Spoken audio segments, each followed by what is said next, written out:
"I'm the maid." The Duke smiled. "Not anymore." His mother already sent the announcement. The clock in the servants' hall struck 4:30, and Eleanor Whitmore opened her eyes before the final chime had faded into the darkness. Around her, the other housemaids continued sleeping, their breathing soft and rhythmic in the cramped attic room they shared. She lay still for a moment, cataloguing the familiar sounds of Thornwood Park, awakening the distant clatter from the kitchen, where cook was already stoking the fires, the creak of floorboards as the boot boy stumbled toward his duties, the wind rattling against the ill-fitted window that no one ever seemed to find time to repair. 6 years ago, she would have been sleeping in a room of her own, in a house where servants answered to her. 6 years ago, she had been Miss Eleanor Whitmore, daughter of Henry Whitmore, gentleman and scholar, a young woman with prospects and expectations, and a future that did not involve rising before dawn to light fires for other people. She pushed the thought aside with the ease of long practice. The past was a country she could not afford to visit, and self-pity was a luxury reserved for those who had time to indulge it. Eleanor dressed quickly in the darkness, her fingers finding the familiar buttons and ties without need for light. Her dress was plain grey wool, practical and warm, with a white apron that she tied with precise movements. Her hair she pinned severely, twisting the honey-brown mass into a tight knot at the base of her skull. In the tiny mirror that hung on the wall, spotted with age and barely visible in the pre-dawn gloom, she checked that nothing was out of place. The face that looked back at her was composed, unremarkable, designed to attract no attention whatsoever. Good. Invisibility was her armor, and she had learned to wear it well. She made her way down the narrow servants' stair, her footsteps quiet on the worn wood. Thornwood Park was a vast estate, one of the finest in Derbyshire, and even after 3 years, Eleanor still sometimes marvelled at its grandeur. The family wing alone contained more rooms than her father's entire house, and the public rooms were filled with treasures that would have made Papa weep with scholarly joy, paintings by masters, books from centuries past, artifacts from every corner of the world, collected by generations of wealthy Harcourts. Not that she ever examined any of it closely. Servants did not gawk at their surroundings. Servants kept their eyes downcast and their thoughts to themselves. The kitchen was warm and bright when she arrived, a welcome contrast to the cold corridors above. Mrs. Briggs, the cook, looked up from the dough she was kneading and nodded in greeting. "Up early again, Miss Whitmore. You'll wear yourself to shadows, you will." "I prefer to be prepared," Eleanor said. It was her standard response, offered with a small smile that invited no further discussion. "Well, there's tea in the pot if you want it. Fresh made not 10 minutes ago." "Thank you, Mrs. Briggs." Eleanor poured herself a cup and stood near the fire, letting the warmth seep into her bones while she mentally reviewed the day's tasks. The upstairs fires would need lighting. That was her first duty each morning, to ensure the family rooms were warm before anyone rose. Then the dusting, the polishing, the endless round of tasks that kept a great house functioning. Today, there was also the linen inventory to complete, and Mrs. Bell had mentioned wanting to discuss the winter cleaning schedule. It was a life of routine, of predictability, of safety. If it was not the life Eleanor had once imagined for herself, well, it was a life nonetheless. She had food and shelter and respectable employment. Many women in her situation had far less. She finished her tea and collected her supplies, the coal scuttle, the brush and pan for ashes, the matches in their box, and began her rounds. The family wing was silent at this hour, the Dowager Duchess being the only resident, and she not inclined to rise before 9. Eleanor moved through the rooms like a ghost, her practiced movements disturbing nothing, leaving only warmth in her wake. The drawing room, the morning room, the dining room that sat empty most days, the library. She paused at the library door, her hand on the handle. The library was her secret indulgence, the one place in Thornwood Park where she allowed herself to remember who she had been. She was permitted to clean it, of course, permitted to dust the shelves and polish the tables, but sometimes when she was certain no one was watching, she would let her fingers trail across the spines of the books, reading the titles like old friends. Sometimes she would open one, just for a moment, and breathe in the scent of paper and leather and knowledge. It was foolish. It was dangerous. If anyone caught her reading, there would be questions, and questions led to truths she preferred to keep buried. But the library called to her nonetheless, and this morning she allowed herself the small defiance of lingering at the door a moment longer than necessary before pushing it open. The room was cold, the fire having died completely overnight, and Eleanor set to work with efficient movements. Rake the ashes, lay the new fire, strike the match, watch the flames catch. She was just brushing the hearth clean when a voice spoke from the shadows. "You're very quiet." Eleanor's heart stopped. Her brush clattered against the stone, and she scrambled to her feet, spinning toward the source of the voice, with her pulse hammering in her throat. A man sat in the wing-back chair by the window, so still that she had taken him for part of the furniture in the darkness. He was dressed informally, in shirt-sleeves and waistcoat, his cravat loosened and his dark hair dishevelled. The first grey light of dawn illuminated his face as he leaned forward, sharp features, grey eyes, a mouth that might have been handsome if it had ever learned to smile. The Duke of Thornwood, who was supposed to be in London, who had not set foot in this house for 8 months, who was staring at her with an expression she could not read. "Your Grace." Eleanor dropped into a curtsy, her mind racing. "Forgive me. I did not know you had arrived. I would not have intruded." "You haven't intruded. I've been sitting here all night." He gestured vaguely toward the window, where the sky was lightening from black to grey. "Couldn't sleep. Didn't want to wake the household. I thought I would wait until a civilized hour to announce my presence." His voice was rougher than she remembered, as though he had been doing something other than sleeping during those long, dark hours. Drinking, perhaps there was an empty glass on the table beside him, and a decanter that looked considerably less full than it should. "Shall I bring you coffee, Your Grace? Or tea?" "No. Stay a moment." He was looking at her with an intensity that made her uncomfortable. "You're the one who lights the fires." "Yes, Your Grace. I am the head housemaid." "How long have you worked here?" 3 years, Your Grace." He nodded slowly, as though this information required careful consideration. "And before that?" Eleanor felt her shoulders stiffen. It was not an appropriate question. Masters did not inquire into the personal histories of their servants, but refusing to answer a duke was not an option available to her. "I was in service elsewhere, Your Grace." "Where?" "London. A merchant's household." It was not a lie, precisely. She had worked briefly for a merchant family before finding her position at Thornwood, a desperate few months of drudgery that she preferred not to remember. But it was not the whole truth either, and she could feel his gaze on her like a physical weight, as though he knew she was hiding something. "You speak very well for a housemaid." "My mother believed in education, Your Grace." "Did she?" It was not a question. His grey eyes narrowed slightly, and Eleanor felt a flutter of panic in her chest.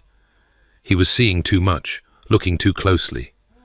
In another moment he would ask more questions, and she would have to either lie outright or reveal the truth about her past, and neither option appealed to her.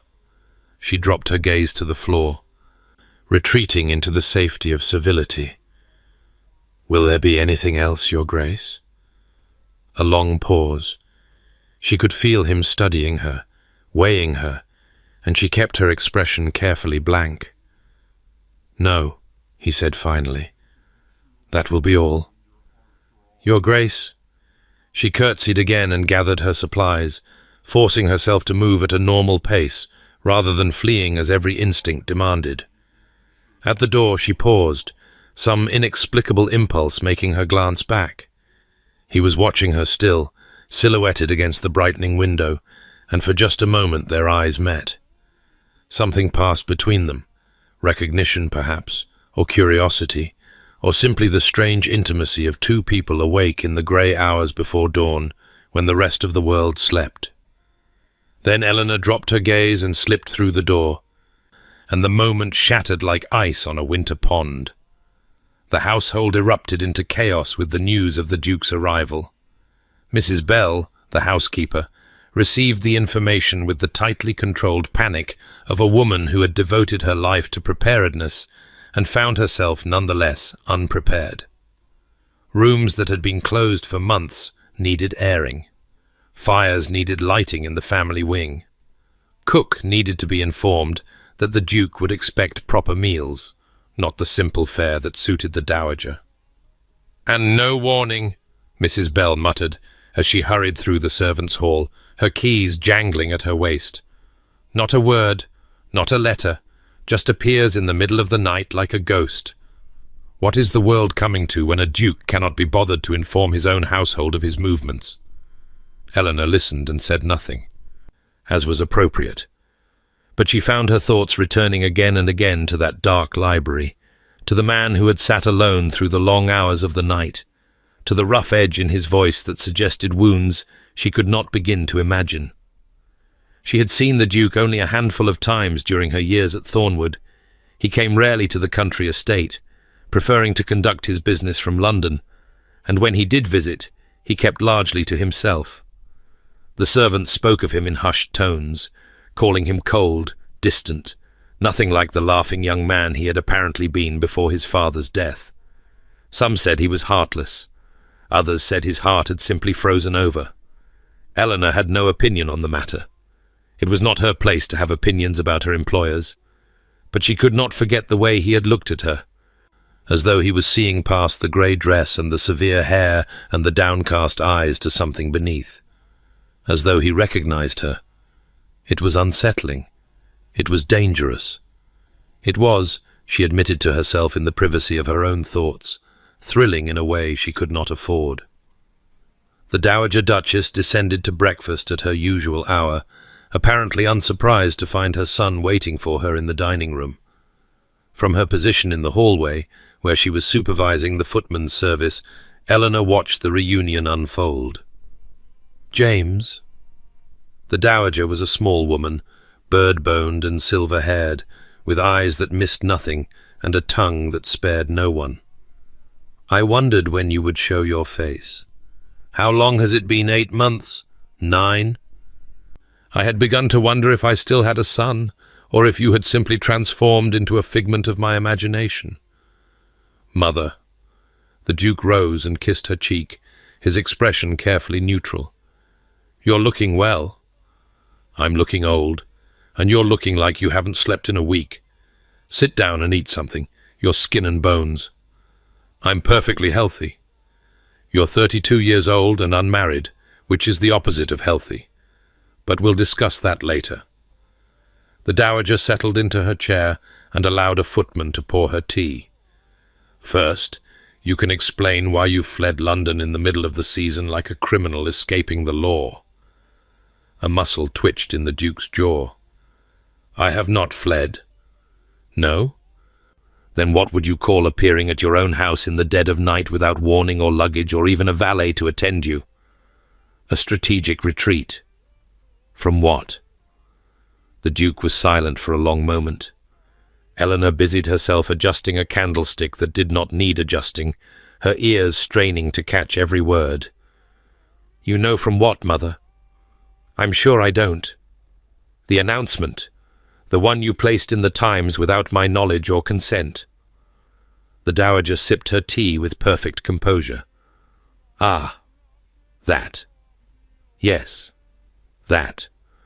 My supposed engagement to Lady Sophia Pembroke, which came as a considerable surprise to Lady Sophia, to her parents, to all of society, and most especially to me. I thought it would be simpler if you didn't have to trouble yourself with the details." "The details?" The Duke's voice had gone very quiet, very controlled. You mean such details as whether or not I had actually proposed to the woman, whether I had any intention of marrying her, whether I had even spoken to her more than twice in my entire life. She comes from an excellent family. Her dowry is substantial.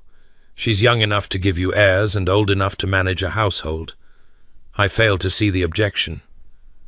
The objection, Mother, is that I do not love her. I do not want to marry her, and I will not be manipulated into an engagement by my own mother's machinations.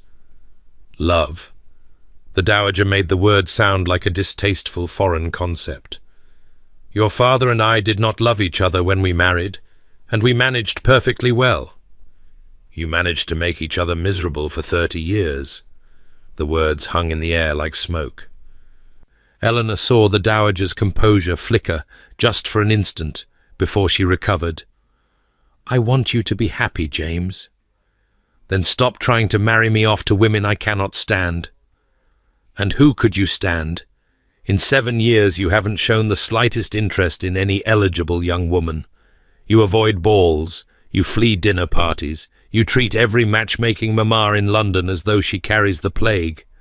How am I supposed to see you settled if you refuse to cooperate? Perhaps, the Duke said, rising from the table. I have no wish to be settled. Perhaps I prefer my life exactly as it is. Alone? Miserable? Hiding in the country because you cannot face society? I am not hiding. I am taking a respite from your interference. He moved toward the door, and Eleanor quickly stepped back into the shadows. I will be here for a fortnight, perhaps longer. During that time I expect no matchmaking, no schemes, no surprise announcements. Is that understood? Perfectly, the Dowager said, though I make no promises. The Duke paused in the doorway, his tall frame silhouetted against the morning light. Mother, I mean it. Leave me in peace. When have I ever done that, darling? He left without answering, and Eleanor heard his footsteps receding down the corridor, heavy and deliberate, the walk of a man carrying weights she could not see. The Dowager sat alone at the breakfast table, her tea growing cold, her expression thoughtful. After a long moment, she looked up directly at the spot where Eleanor stood in the shadows. Miss Whitmore, come here. Eleanor stepped forward, her heart sinking. She should not have been listening. She should have retreated the moment the conversation turned personal. Now she would be dismissed, and she would have to find new employment, and, "Stop looking so terrified, girl. I'm not going to eat you." The Dowager gestured to a chair. "Sit." "Your Grace, I couldn't—" "Sit." Eleanor sat. The Dowager studied her for a long moment, those sharp old eyes taking in every detail of Eleanor's appearance. "You were the one who found him this morning, in the library." "Yes, Your Grace." "What did he say to you?" "Very little, Your Grace. He asked how long I had worked here. I answered and then departed." "He asked about you specifically?" Eleanor hesitated. "He seemed curious about my manner of speaking." "Ah." A small, satisfied smile crossed the Dowager's face. "Yes, I thought he might notice." "Your Grace?" "Never mind." "You may go." Eleanor rose and curtsied, thoroughly confused. But before she reached the door, the Dowager spoke again. "Miss Whitmore, my son is a difficult man. He has been hurt badly, and he protects himself by pushing everyone away. But he is not cruel, and he is not cold. He has simply forgotten how to feel." Eleanor did not know how to respond to this. "Yes, Your Grace." "I wonder," the Dowager said softly, almost to herself, "what it would take to remind him." The next few days settled into a tense routine. The Duke spent most of his time in the library, reading or staring out the window, or simply sitting in silence. He took his meals alone, declined all invitations to join his mother for tea or cards or conversation, and spoke to the servants only when absolutely necessary. The household moved around him like water around a stone, accommodating his presence without engaging with it. Eleanor found herself assigned to the library more often than coincidence could explain. Mrs. Bell would send her to dust the shelves or polish the tables or tend the fire, tasks that could easily have been given to any of the lower maids. Each time, she entered with her head down and her manner professional, intending to complete her work without drawing attention. Each time, the Duke watched her. He never spoke, never approached, simply sat in his chair by the window and followed her movements with those grey eyes, his expression unreadable. It should have been unnerving.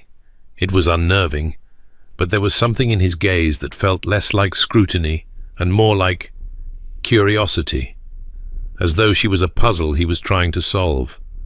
Eleanor told herself it meant nothing.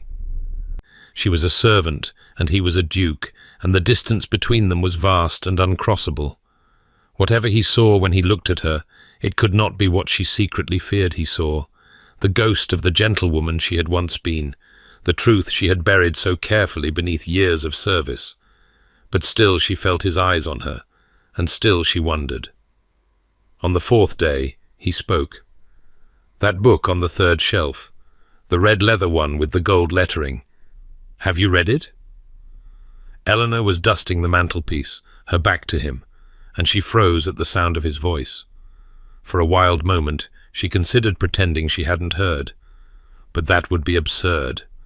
The room was silent, his voice perfectly clear, and so she turned, carefully keeping her expression neutral. "Which book, Your Grace?" He gestured. "The one you keep looking at. Every time you come in here, your eyes go to it. You think I haven't noticed, but I have." Heat flooded her cheeks.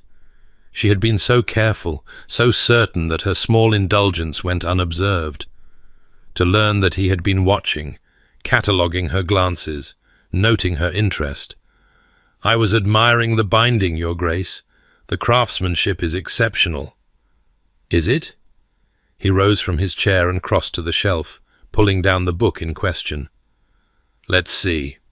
Gulliver's Travels, by Jonathan Swift. First edition, if I'm not mistaken. My father was quite proud of it." He turned the book over in his hands, examining the spine. "The craftsmanship is adequate, I suppose, but I don't think that's why you keep looking at it." "Your Grace, you've read it, haven't you?" It was not a question. Eleanor stood very still, her heart pounding, searching for a lie that would satisfy him. But none came, and the silence stretched between them, and finally she heard herself say, "Yes, a long time ago." "Did you enjoy it?" She stopped, swallowed, started again. "I thought it was brilliant and terrible. Satire dressed as fantasy. Mr. Swift held a mirror up to humanity and showed us our ugliest reflections, and somehow made us laugh at the sight." The words came out before she could stop them, flowing from some long-sealed reservoir inside her. She heard them as though from a great distance, and felt the blood drain from her face. What was she doing? Servants did not offer literary opinions to dukes. Servants did not reveal that they could read at all, let alone analyze texts with the fluency of a scholar's daughter. She dropped her gaze to the floor, waiting for the dismissal that must surely follow. Instead, the Duke laughed. It was a rusty sound, as though the mechanism had gone unused for too long and forgotten how to function properly. But it was genuine, she could hear that much, and when she dared to look up, she found him smiling. Not the polite, empty smile of a man performing social niceties. A real smile that reached his grey eyes and transformed his sharp features into something approaching warmth. "That is exactly right," he said. "Brilliant and terrible. I've never heard it described so perfectly." He held the book out to her. "Take it." "Your Grace, I couldn't." "Consider it a reward for honesty.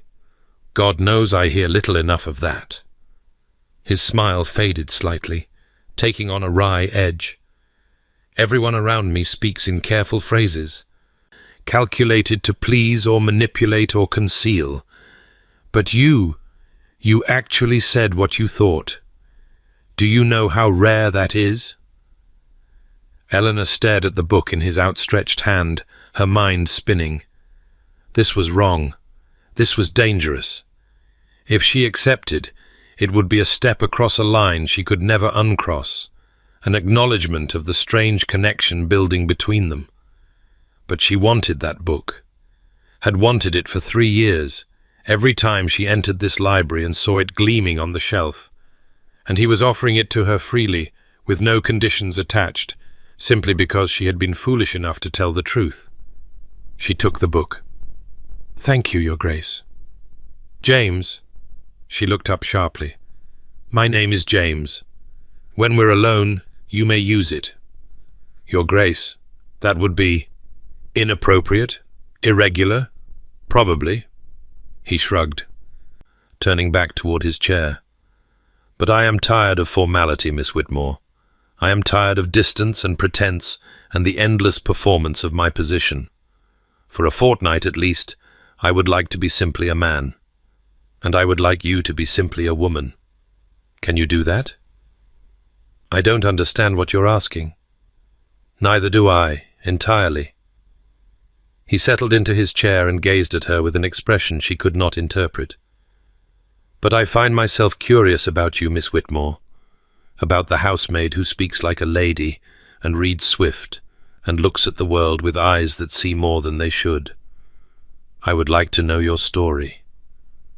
"I don't have a story, Your Grace." "Everyone has a story." He leaned back, crossing his long legs at the ankle. "The question is whether they're willing to tell it." Eleanor clutched the book to her chest like a shield.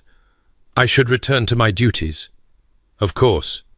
He waved a hand in dismissal, but his eyes never left hers. "We'll talk again, Miss Whitmore. I suspect there's quite a lot we have to say to each other." She fled. There was no other word for it, and did not stop until she had reached the safety of her small attic room. There, with the door closed and her back pressed against the rough wood, she allowed herself to breathe. The book was warm in her hands, the leather soft with age. She opened it to the first page, where an inscription read, "To my son James, on his 10th birthday. May you always seek out the truth, no matter how terrible it proves to be. Your loving father." Eleanor closed the book and pressed it to her heart, and for the first time in 6 years, she let herself weep. The days that followed were a strange kind of torture. Eleanor went about her duties as she always had: the fires, the dusting, the linen inventory, the 1,000 small tasks that kept a great house running. But beneath the routine, something had shifted. She was aware of the Duke James. Her treacherous mind whispered in a way that felt almost physical. When she passed him in a corridor, she felt the brush of his gaze like a touch. When she heard his voice in the distance, her heart stumbled in her chest. It was madness. It was impossible. And yet she could not seem to stop. They talked again, in the library, in stolen moments when no one else was near. He asked her about books and ideas, and her opinions on everything from poetry to politics. She answered cautiously at first, trying to maintain the fiction of her servile position, but he had a way of drawing her out, of making her forget herself. Before she knew it, she was debating the merits of Mr. Wordsworth's verse with a duke, was laughing at his dry observations about society, was losing herself in conversations that lasted hours and felt like minutes. He told her about his father, the debts that had been discovered after the old duke's death, the near ruin of the family, the years of careful work to rebuild what had been lost. He told her about London, about the endless parade of fortune hunters and matchmaking mammas, about how exhausting it was to be wanted only for what he could provide. He told her things, she suspected, that he had never told anyone, and she told him nothing. She held her secrets close. Even as she felt them straining against their bonds, even as the lies tasted increasingly bitter on her tongue, She was not ready to trust, not ready to risk the fragile equilibrium of her existence, not ready to believe that anything good could come from revealing the truth. The Dowager watched them with knowing eyes, but said nothing. Mrs. Bell watched with worried eyes, and also said nothing. The rest of the household watched with curious eyes, and whispered among themselves, but Eleanor pretended not to notice. And the days passed, and the strange tension built, and Eleanor began to fear that something was about to break. It happened on a Tuesday evening. Eleanor was in the library. She seemed to spend half her time there now, finding excuses to dust shelves that were already immaculate when the Dowager swept in without warning. "James, there you are." The Duke looked up from his book, his expression wary. "Mother, I have news." The Dowager's face was alight with an expression that made Eleanor's stomach clench with unease. "Wonderful news." "Somehow I doubt that. I have solved everything." "Solved what, precisely?" "Your engagement, of course." The Dowager waved a hand as though this should have been obvious. "The scandal with Lady Sophia has been handled. I have retracted the original announcement and replaced it with a new one." The Duke's knuckles went white around his book. "Mother, what have you done?" "I have secured your happiness, darling. You may thank me later." She turned toward the door. "Miss Whitmore, attend me." Eleanor had been standing frozen by the bookshelf, hoping desperately that she might somehow be overlooked. But the Dowager's sharp eyes had found her, and there was no escape. She stepped forward, her heart hammering. "Your Grace? Come here. Both of you, actually." The Dowager gestured impatiently. "This concerns you both." The Duke rose slowly, his face like thunder. "Mother, whatever scheme you've concocted this time, it's not a scheme, it's a solution." The Dowager's smile was serene, immovable. "I have announced your engagement, James, the correct one this time, to a woman who is worthy of you. And who might that be? Why, Miss Whitmore, of course." The silence that followed was absolute. Eleanor felt as though the floor had dropped away beneath her, as though she was falling through endless empty space with nothing to catch her. This could not be happening. This was not real. This was some bizarre dream from which she would wake at any moment. "Miss Whitmore," she heard herself say, her voice strange and distant, "is the housemaid. Your Grace, I'm the maid." The Duke looked at her, and despite everything, despite the chaos of the moment, despite the impossibility of what his mother had just announced, despite the 1,000 reasons why this was wrong and inappropriate and utterly mad, he smiled. "Not any more," he said. "What?" "You're not the maid any more. My mother has already sent the announcement." Eleanor stared at him, then at the Dowager, then back at him. "This is insane. You cannot. I am a servant, Your Grace. I scrub floors. I light fires. I cannot." "You are the daughter of Henry Whitmore," the Dowager said calmly. "Gentleman and scholar, graduate of Oxford, author of 3 respected treatises on classical antiquities. You were educated in Latin, Greek, French, and Italian. You play the pianoforte passably well and sing rather better than that. You were presented at court at the age of 17 and were widely considered one of the most promising young ladies of your season." Eleanor felt the blood drain from her face.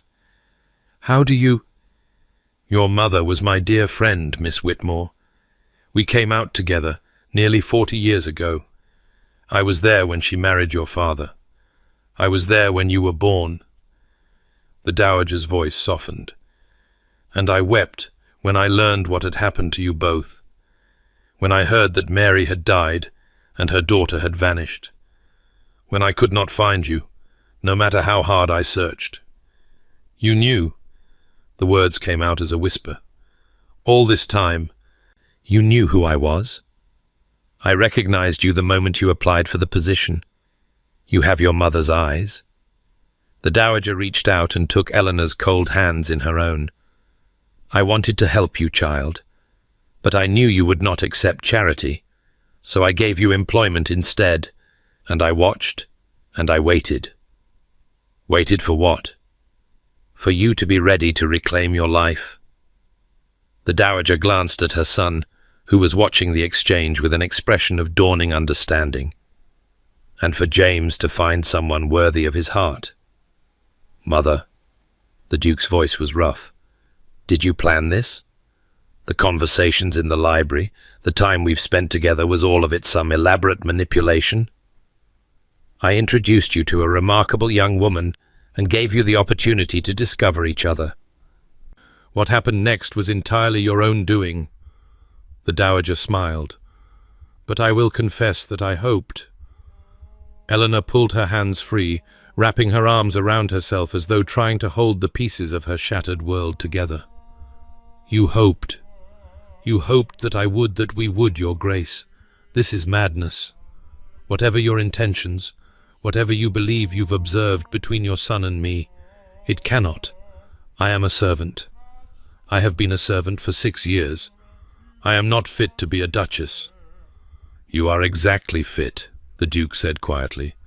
"You are brilliant and kind and honest and brave. You see the world clearly and speak your mind fearlessly. You are the only woman I have ever met who looks at me and sees a man instead of a title." He stepped toward her, his grey eyes intent. "I know this is sudden. I know it is unexpected. But I have spent every day of the past week falling—" "Don't." Eleanor held up a hand, stopping him. "Please don't say it. Whatever you think you feel, it isn't real. It's proximity and curiosity and the novelty of a servant who can quote Swift. In a month you'll wonder what you ever saw in me, and I'll be ruined, and—" "The announcement has already been sent," the Dowager said. "It will appear in tomorrow's Times. By this time next week, all of London will know that James Edward Harcourt, Duke of Thornwood, is engaged to Miss Eleanor Catherine Whitmore. Then retract it. Send another announcement. Say it was a mistake. If I do that," the Dowager said gently, "you will be ruined anyway. A broken engagement to a duke, there is no recovering from such a scandal. Your reputation will be destroyed. Your chances of respectable employment eliminated." She spread her hands. "I'm sorry, my dear, but the only way forward is through." Eleanor looked between them, the Dowager with her serene certainty, the Duke with his intent grey gaze, and felt a hysterical laugh building in her chest. "This cannot be happening." "And yet it is." The Duke took another step toward her. "Eleanor, Miss Whitmore, I know this is not how either of us imagined this would unfold. But I meant what I said. I have spent this week discovering a woman of extraordinary depth and intelligence and courage. A woman who makes me laugh for the first time in years. A woman I am not willing to lose." He held out his hand, palm up, waiting. "Give me a chance. Give us a chance. Let me prove to you that this is real." Eleanor stared at his outstretched hand. It was a good hand. She thought absurdly strong and elegant, the hand of a man who had worked to rebuild his family's fortunes, who had carried responsibilities that would have crushed a lesser person. A duke's hand, reaching for a housemaid. "I need—" She swallowed hard. "I need time to think." "Of course." He lowered his hand, but his gaze never wavered. "Take all the time you need." Eleanor fled. Her room in the servants' quarters was small and cold and utterly familiar. She had slept in this bed for 3 years. She had stared at these walls, had traced the cracks in the plaster, had memorized every creaking floorboard and draughty corner. It was not much, but it was hers, the only thing that was truly hers, and now even that was being taken away. She sat on the narrow bed with Swift's book in her lap, running her fingers over the worn leather. The inscription blurred as tears filled her eyes. "May you always seek out the truth, no matter how terrible it proves to be." The truth. What was the truth? The truth was that she had spent 6 years burying herself, hiding the person she had once been under layers of subservience and invisibility. The truth was that she had convinced herself she wanted nothing, needed nothing, was nothing because wanting and needing and being had led her family to ruin. The truth was that she had spent the last week more alive than she had felt in years. Talking to James to the Duke, she had felt herself unfolding, like a flower that had forgotten it could bloom. She had laughed, she had argued, she had allowed herself to be seen. And it terrified her, because if she let herself want this, let herself believe in this, then she was vulnerable again. Open to loss and heartbreak and the crushing weight of disappointment. The walls she had so carefully constructed would crumble, and she would be left defenseless against a world that had already hurt her so badly. But what was the alternative? A life of safety and shadows, invisible and alone, watching from the margins as others lived and loved. Was that really living at all? A knock at the door startled her from her thoughts. "Miss Whitmore?" Mrs. Bell's voice, worried and uncertain. "Are you all right, dear?" Eleanor wiped her eyes and crossed to open the door. The housekeeper stood in the corridor, her kind face creased with concern. "I heard what happened. The announcement." Mrs. Bell shook her head slowly. "I always knew there was more to you than you let on, child. But I never imagined—" "Neither did I." Eleanor laughed, though it came out somewhat wet. "Mrs. Bell, what am I supposed to do?" "That's not for me to say." The housekeeper's eyes were soft. "But I'll tell you this. I knew your mother. Not well, but enough. She was a good woman, Eleanor, a kind woman, and she would have wanted you to be happy. I don't know how to be happy. I've forgotten. Then perhaps it's time to learn again." Mrs. Bell reached out and squeezed Eleanor's hand. "The Duke is a good man. Cold on the surface, perhaps, but there's warmth beneath if you dig for it. And the way he looks at you—" She trailed off, shaking her head. "Well, I've said enough. Just don't dismiss this out of hand, dear. Miracles don't come around twice." She left Eleanor standing in the doorway, the book still clutched to her chest, staring at nothing. It was nearly midnight when Eleanor finally made her decision. She did not know if it was courage or madness that propelled her feet down the corridor, through the silent house, toward the family wing. She only knew that she could not spend another night in uncertainty, could not face another dawn without resolution. The Duke's door was closed, a thin line of light visible beneath it. He was awake then, reading perhaps, or staring at the ceiling as she had been, turning the impossible situation over and over in his mind. She raised her hand to knock, and then the door opened, and he was there. "Eleanor." He was dressed informally, his coat and cravat discarded, his hair dishevelled as though he had been running his hands through it. His grey eyes went wide at the sight of her. "What are you? Is something wrong?" "No. Yes. I don't know." She realized she was still holding the book and held it up as though it explained everything. "You gave me this." "I did." "Why?" He blinked. "Because you wanted it. Because you looked at it with such longing every time you came into the library, and I wanted to see you smile." "That's a terrible reason." "Is it?" "Yes." "No. I don't—" She broke off, shaking her head. "I am not good at this.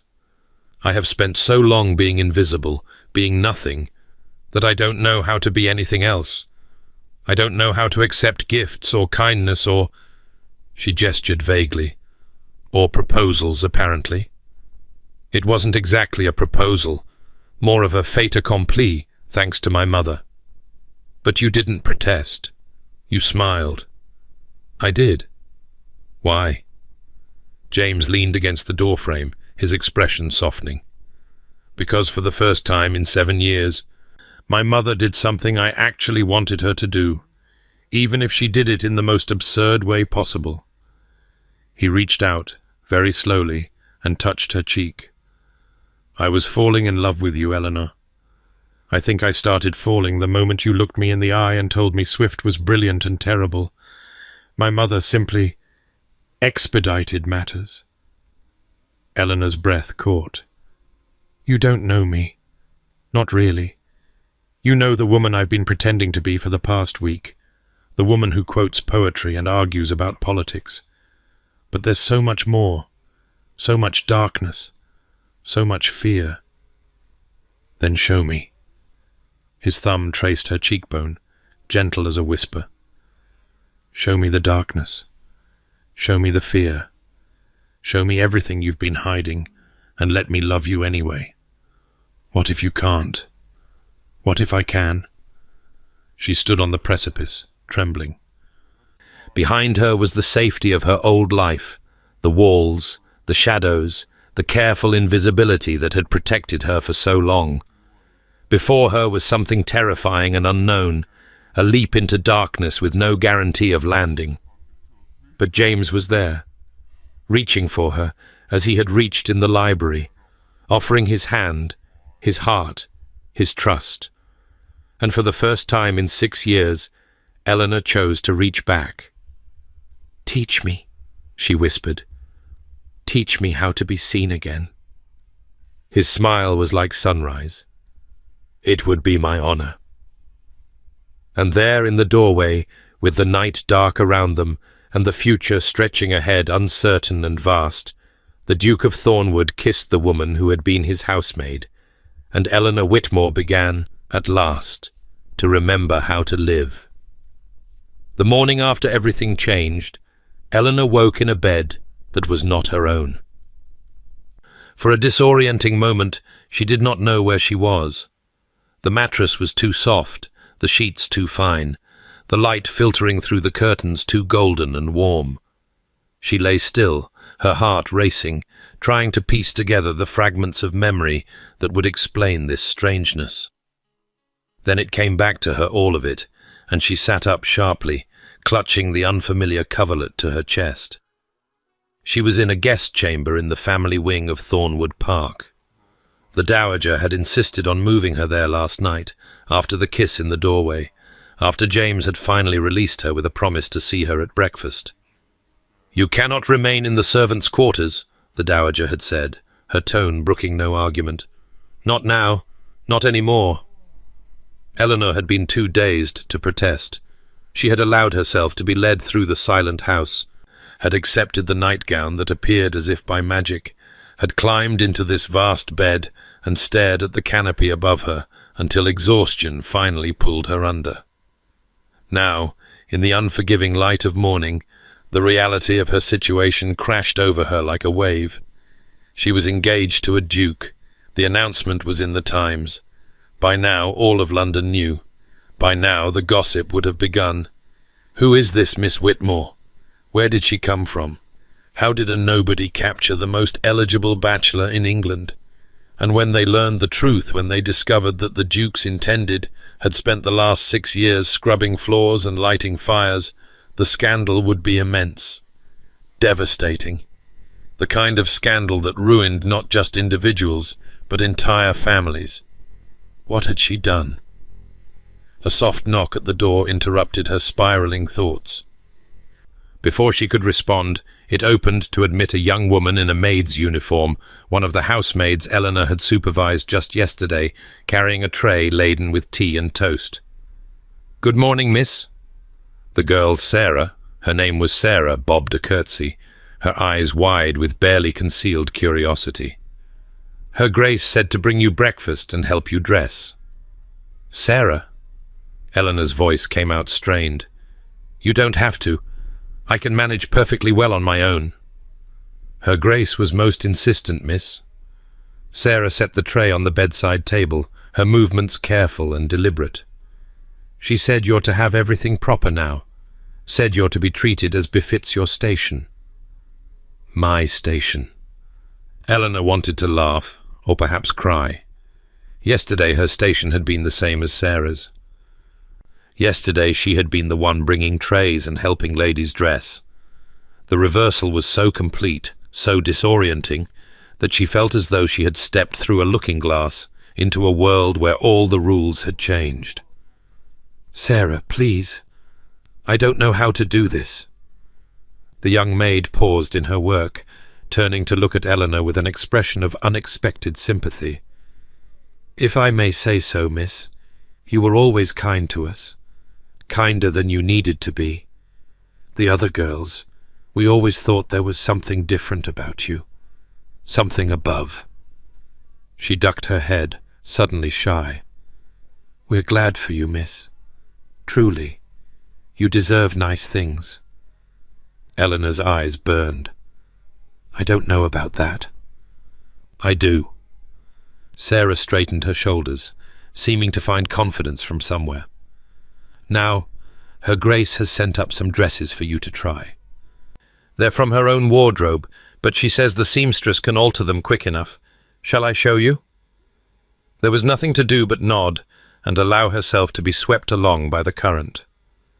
An hour later, Eleanor descended the main staircase in a gown of pale blue muslin that had been hastily taken in at the waist and let out at the hem.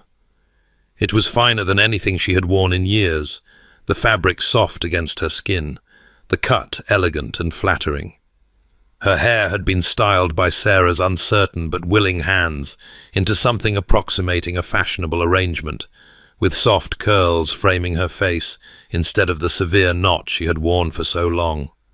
She felt like an imposter. The dining room was bright with morning sunlight when she entered.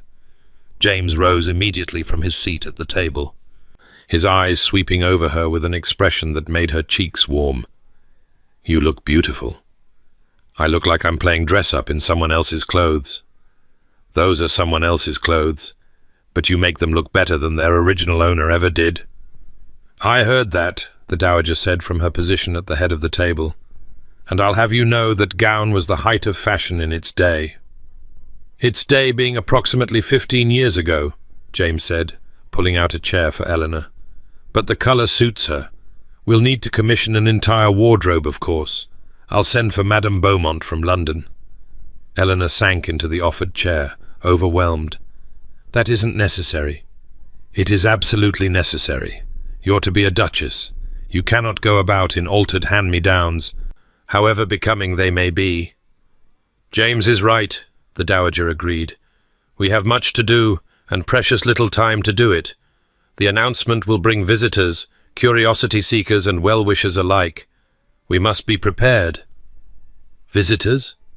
Eleanor's stomach clenched. "Already?" "The neighbourhood will call within the week, I expect, and once word spreads to London, we can expect a veritable invasion." The Dowager sipped her tea with perfect composure. "Lady Ashworth will be first, mark my words. She's been desperate to marry her daughter to James for years. She'll want to inspect the competition." "Mother," James's voice held a warning note, "I'm simply being realistic, darling. Society will not welcome Eleanor with open arms. She must be prepared for scrutiny, for questions, for those who will seek to expose any weakness." The Dowager's gaze settled on Eleanor, not unkindly. "You were raised a lady, my dear, and that will serve you well. But you have also spent 6 years in service, and there will be those who cannot forgive that. We must decide how to handle the inevitable questions." "You mean we must decide how much to lie?" "I mean we must decide how to present the truth in the most favourable light." Eleanor set down her fork, her appetite vanishing. "What would you suggest, Your Grace? That we pretend I wasn't a housemaid? That we invent some fictional history of quiet gentility in the country?"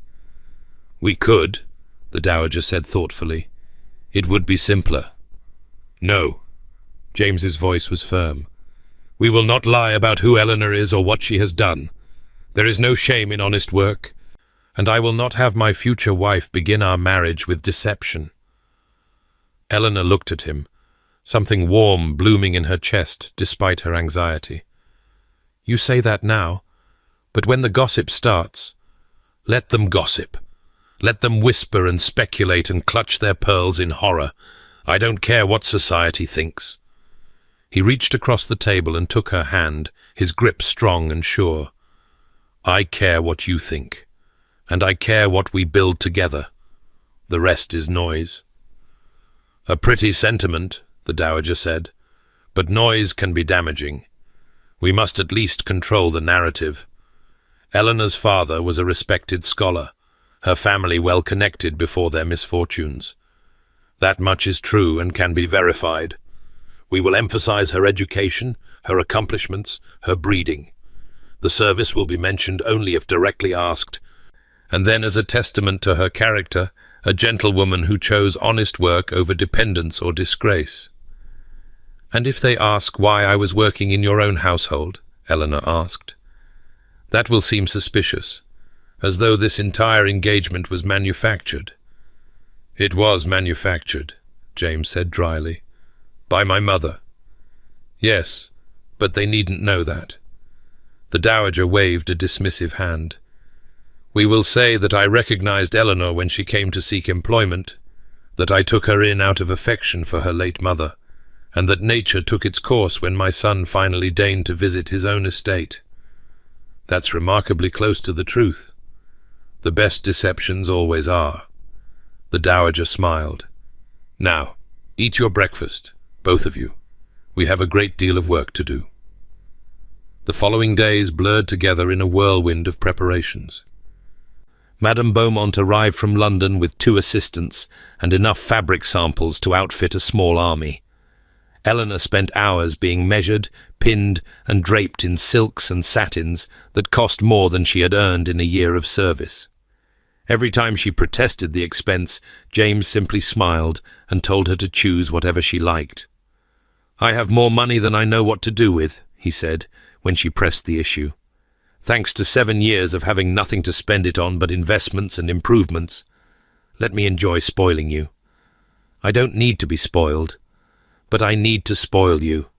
Consider it a favor to me."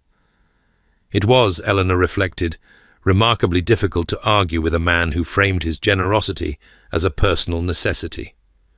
Beyond the wardrobe, there were lessons to be absorbed, or rather, relearned. The Dowager took charge of Eleanor's education with the determination of a general preparing for war. There were dancing masters to ensure her skills remained sharp, tutors to refresh her French and Italian, endless discussions of which families were aligned with whom, which scandals were too fresh to mention, which subjects were safe for polite conversation. "You knew all of this once," the Dowager reminded her, when Eleanor expressed frustration at the complexity of social navigation. "It will come back to you." "I knew it at 17. I'm 24 now, and I've spent the intervening years thinking about chimney maintenance and linen inventories." "Which makes you considerably more interesting than the vapid debutantes who think of nothing but bonnets and bows. Use that to your advantage."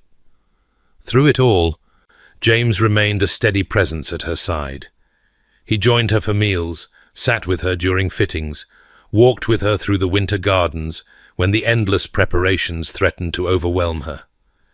In stolen moments between obligations, they continued the conversations that had begun in the library, discussing books and ideas and the shape of the world, discovering the countless ways their minds aligned. But there were also new conversations now. Conversations about the future. "Have you thought about where you'd like to live?" James asked one afternoon as they walked the frost-covered paths of the formal garden. "I have estates in 3 counties, plus the London townhouse. You're free to prefer any of them." "I haven't even seen them." "We'll visit them all after the wedding.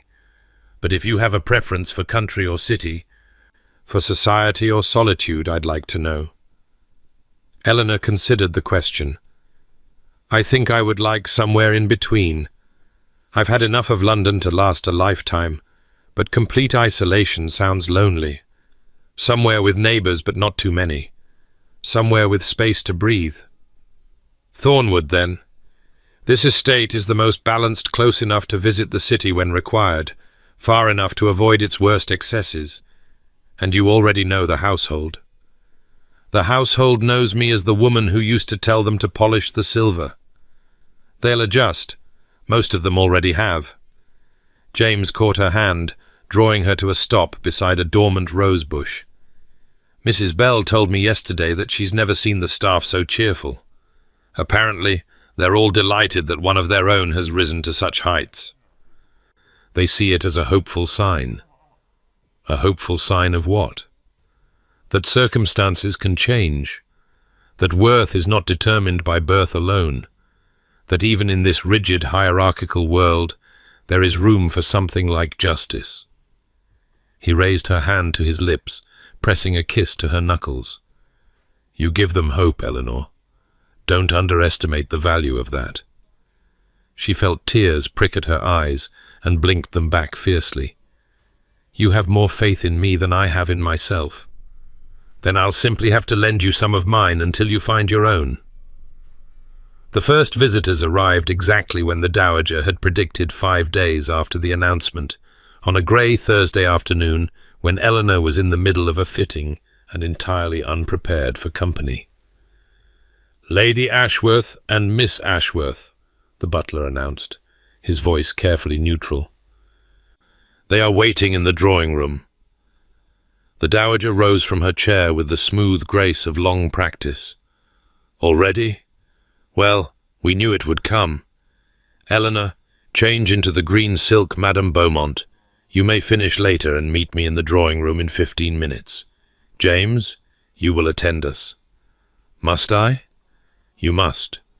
This is your fiancée's introduction to society, such as it is. You will be there to support her. 15 minutes later, Eleanor descended the stairs in a gown that had been hastily fastened, and hair that had been even more hastily pinned, her heart pounding with an anxiety she couldn't quite suppress. James met her at the bottom of the staircase, his presence steady and reassuring. You look lovely. I look terrified. Only to me. To everyone else, you look perfectly composed. He offered his arm. Remember, Lady Ashworth is a notorious gossip, and her daughter Sophia is the woman my mother originally announced I was engaged to. They will be looking for weakness. Don't give them any. Wonderful.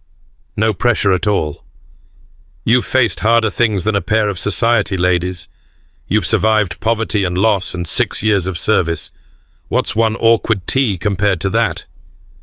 He was right, of course. But Eleanor couldn't help noticing that her hands were trembling as they approached the drawing-room door. Lady Ashworth was a formidable woman in her middle years, dressed in the height of fashion with jewels dripping from her neck and ears. Her daughter Sophia sat beside her, a pretty blonde with wide blue eyes and a mouth that seemed perpetually arranged in an expression of delicate injury. They rose as Eleanor and James entered, their curtsies correct, but their eyes sharp and assessing. Your Grace, Lady Ashworth said, addressing the Dowager with a smile that didn't reach her eyes. How delightful to see you. We came as soon as we heard the happy news. I'm sure you did. The Dowager's voice was perfectly pleasant. May I present Miss Eleanor Whitmore, my son's intended bride. Eleanor, this is Lady Ashworth, and her daughter Miss Sophia. Eleanor curtsied, deeply grateful for the muscle memory that allowed her to perform the movement without thought. Lady Ashworth, Miss Ashworth, I'm honoured to make your acquaintance. Lady Ashworth's gaze swept over her with the thoroughness of an auctioneer assessing goods. Miss Whitmore, what a pleasure to finally meet the woman who has captured our dear Duke's heart. We have heard so little about you. That is hardly surprising, Lady Ashworth. I have lived quietly these past years. Indeed. And where was that, precisely? Eleanor felt James tense beside her, but she pressed on with a calm she didn't feel. In various places. I'm afraid my circumstances did not allow for society. No? Lady Ashworth's eyebrows rose. How mysterious. One might almost think you had something to hide. Mother. Sophia's voice was soft, reproachful. You promised to be civil. I am being civil, darling. I am simply making conversation. Lady Ashworth settled back onto the settee, arranging her skirts with elaborate care. "Do sit down, Miss Whitmore. I'm sure we'll become great friends, given enough time." The tea that followed was one of the most uncomfortable hours of Eleanor's life. Lady Ashworth probed and questioned, searching for weaknesses, while Sophia sat in wounded silence that spoke louder than words. James deflected what he could, and the Dowager filled awkward pauses with practiced small talk, but Eleanor felt exposed and vulnerable beneath the scrutiny. When the visitors finally departed, she sank into a chair and pressed her hands to her face. "That was horrible." "That was nothing," the Dowager said crisply. "Lady Ashworth is a single woman. Wait until you face a ballroom full of them." "Perhaps we could simply not face a ballroom full of them. Perhaps we could marry quietly and retire to the country forever." "An appealing notion," James said, "but impractical. We must be seen. We must demonstrate to society that we are neither ashamed nor afraid. Otherwise, the gossip will only intensify." "He's right," the Dowager agreed. "We will hold an engagement ball here at Thornwood before the month is out. Everyone who is anyone will be invited, and you, my dear, will shine." Eleanor looked up at her, incredulous. "A ball? In less than a month? Your Grace, I can barely manage a tea service." "Then we have work to do." The Dowager's smile was not unkind, but it was implacable. "Consider this the final examination, Eleanor. Pass it, and society will have no choice but to accept you. Fail, and the whispers will follow you forever."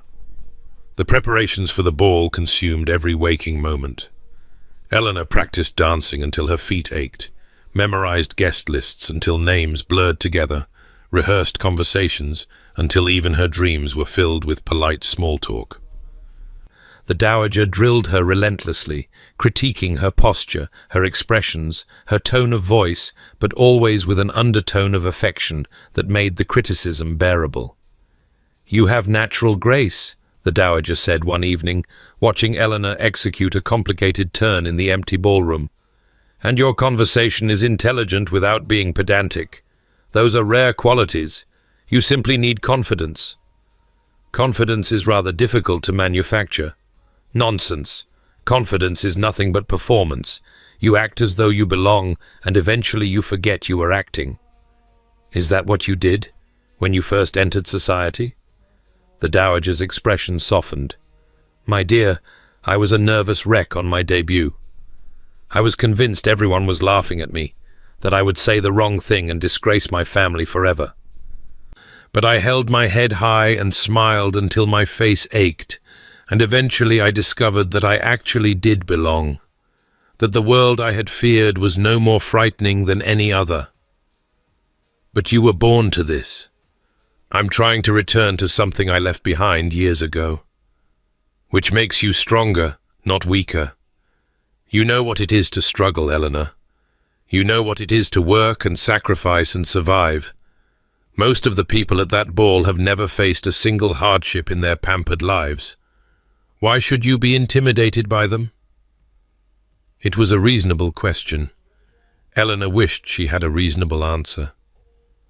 As the ball approached, something unexpected happened. Eleanor began to find her footing. It was not a sudden transformation, but a gradual one, built from small moments of success. A dinner with neighbouring gentry where she held her own in conversation. An afternoon call from a local lady who seemed genuinely pleased to meet her. A letter from a distant cousin of her mother's, long thought lost, expressing joy at the news of Eleanor's engagement.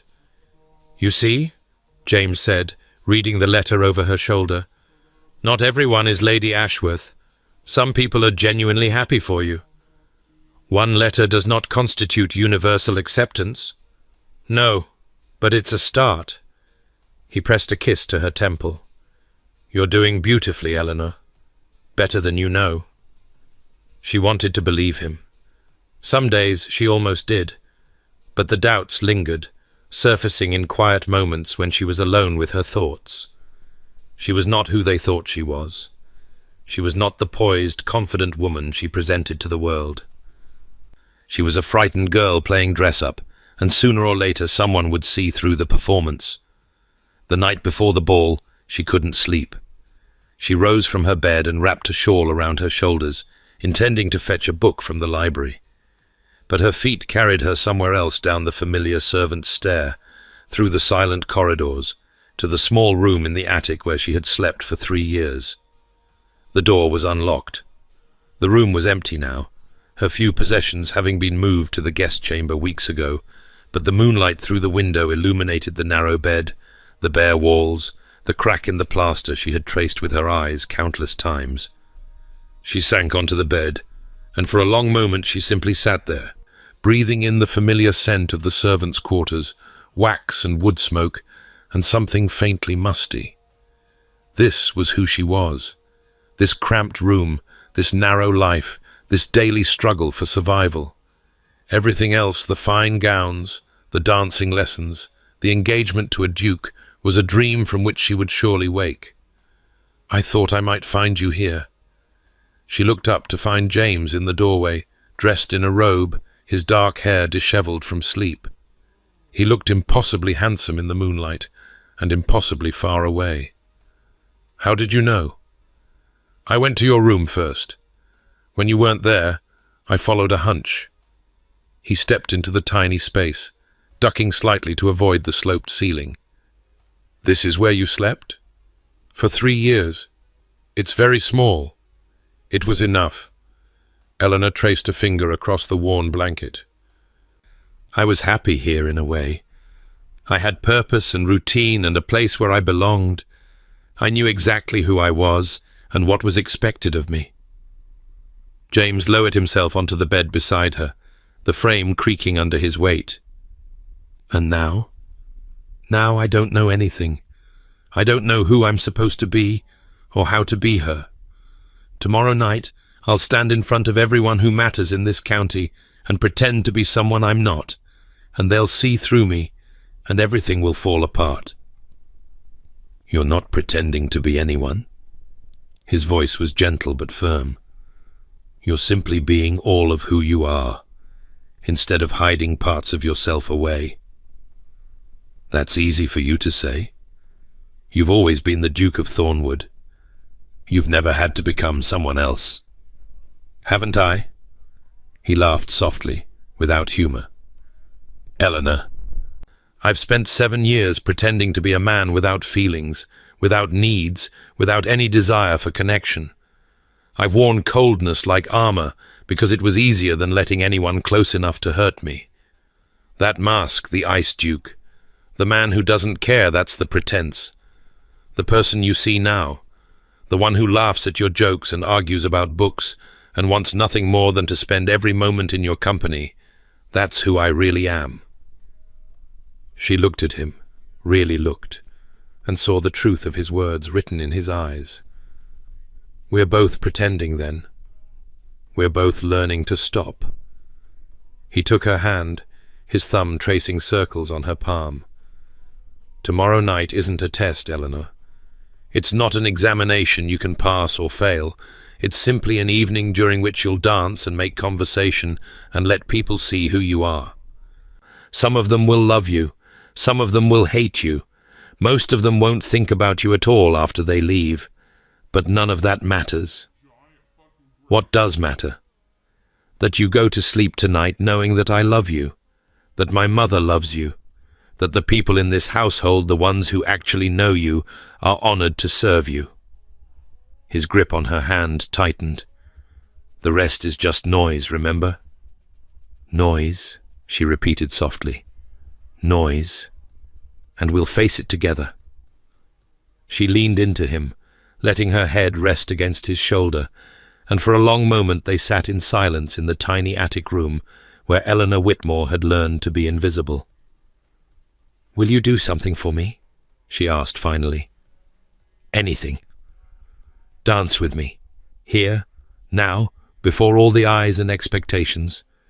Just us." He rose and offered his hand with a formal bow that looked absurd in the cramped space. "It would be my honor, Miss Whitmore." There was no music, but they didn't need it.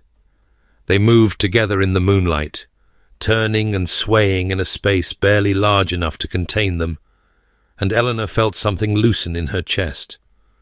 This was real.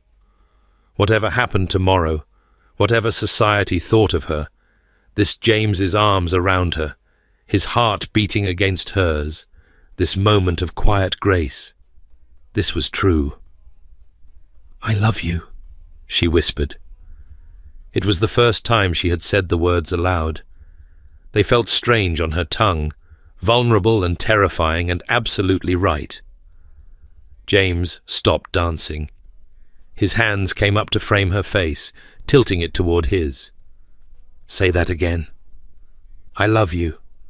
I don't know when it happened or how, but I do." "I love you, James." He kissed her then, deep and thorough and consuming, and Eleanor kissed him back with all the fear and hope and desperate longing that had been building inside her for weeks. When they finally broke apart, both breathing hard, he pressed his forehead to hers. "I have waited my entire life to hear someone say those words and mean them. Thank you, Eleanor. Thank you for loving me. Thank you for seeing me. Always." He kissed her again, softer this time. "Now, we should both get some sleep. Tomorrow is going to be a very long day."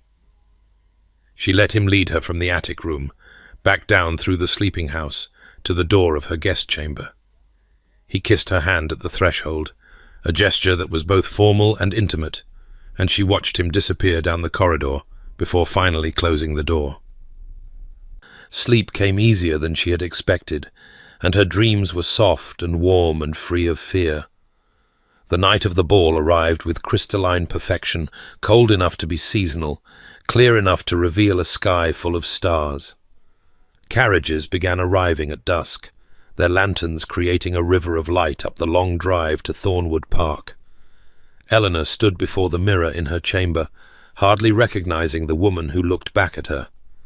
Madame Beaumont had outdone herself. The gown was ivory silk overlaid with golden lace, cut to emphasize Eleanor's figure while remaining perfectly proper. Her hair had been arranged in an elaborate style that incorporated tiny pearls, and around her neck hung a delicate gold necklace that had belonged to James's grandmother, his gift to her that morning, along with matching earrings that caught the candlelight when she moved. "You look like a duchess," Sarah said, her voice awed. "I look like someone pretending to be a duchess." "That's the same thing, miss. Begging your pardon." Eleanor laughed, despite her nerves. Sarah had a gift for cutting through pretension. A knock at the door announced James, resplendent in his evening clothes. He stopped on the threshold, his eyes widening. "Eleanor, you're—" "I don't have words." "That must be a first." "I'm serious. You look extraordinary." He crossed the room and took her hands in his. "Are you ready?" "No, but I don't think I'll ever be ready, so we might as well proceed." "That's my girl." They descended the main staircase together, and Eleanor was acutely aware of the eyes that turned toward them, servants pausing in their duties, early guests craning for a glimpse of the mysterious fiancé who had captured the Duke. She kept her head high and her expression serene, channeling every lesson the Dowager had taught her. The ballroom was magnificent, transformed by hundreds of candles and elaborate floral arrangements into something from a fairy tale. Eleanor had supervised the preparation of this very room countless times, but she had never seen it like this, never been in the center of it, never been the reason for its splendor. The Dowager met them at the entrance, her face alight with satisfaction. "You look perfect, my dear, both of you." She took Eleanor's arm. "Now, remember, smile, be gracious, and let James handle anyone who becomes difficult. The first hour will be the worst. After that, they'll have found something else to gossip about." The first hour was indeed terrible. Eleanor smiled until her face ached, curtsied until her knees protested, and made polite conversation with an endless parade of strangers who regarded her with varying degrees of curiosity, skepticism, and outright hostility. Lady Ashworth held court in one corner, her loud voice carrying across the room with observations about certain people who didn't know their proper place. But there were also kind faces. An elderly countess who had known Eleanor's grandmother and spoke warmly of the family. A young baron's wife who seemed genuinely interested in Eleanor's opinions rather than her origins. Several local families who had dealt with the Thornwood estate for generations and appeared pleased that the Duke had finally found someone to marry. And through it all, James remained at her side, solid and steady and unwavering. When the dancing began, he led her onto the floor with a possessiveness that sent a clear message to every observer. This woman is mine, and I will defend her against anyone who threatens her. You're doing beautifully, he murmured, as they moved through the figures of a country dance. I'm terrified. It doesn't show. Then the Dowager's lessons have paid off. They have. But Eleanor, you know this has nothing to do with lessons, don't you? You're holding your own because you're intelligent and capable and strong. All the dancing masters in the world couldn't teach that. She wanted to believe him, and for the first time, standing in the glittering ballroom with his arms around her and the music swelling through the air, she thought that perhaps she could. The crisis came, as crises do, without warning. It was nearly midnight. The ball was entering its final phase, the older guests beginning to make their farewells, while the younger ones showed no signs of flagging. Eleanor had excused herself to catch her breath, slipping through a side door onto a small balcony that overlooked the formal gardens.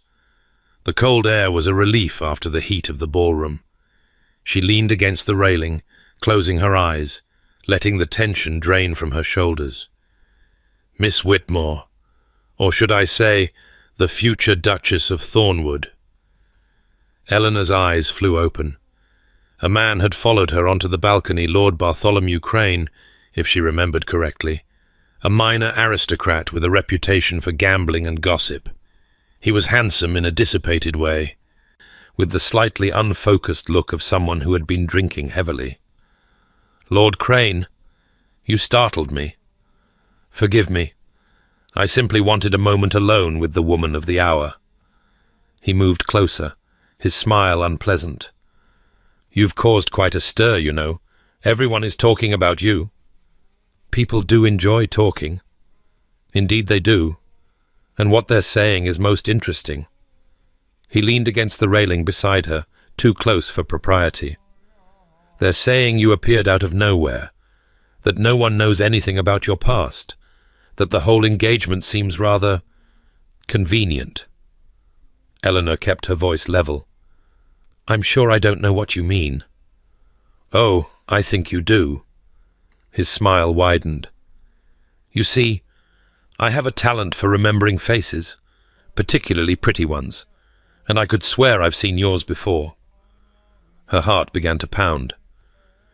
Perhaps in passing. London is a small world. Perhaps, but I don't think it was London. He tilted his head, studying her.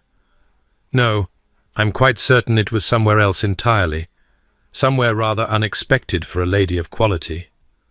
Lord Crane, I really should return to the ball.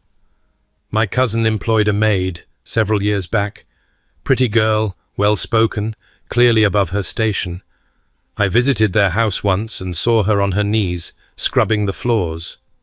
His eyes glittered. She looked remarkably like you. Eleanor felt the blood drain from her face.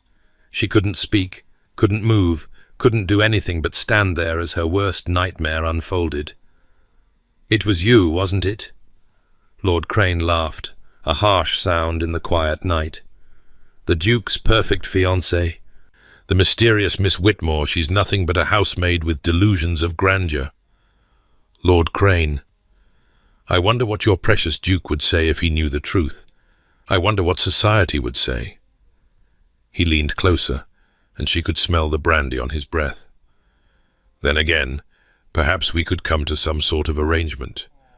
I am a reasonable man after all, and you are quite beautiful. Step away from my fiancé. James's voice cut through the darkness like a blade. He emerged from the doorway, his face thunderous, and for a moment Eleanor thought he might actually strike Lord Crane. "Thornwood!" Lord Crane straightened, some of his bravado fading. "I was just having a conversation with your charming bride-to-be."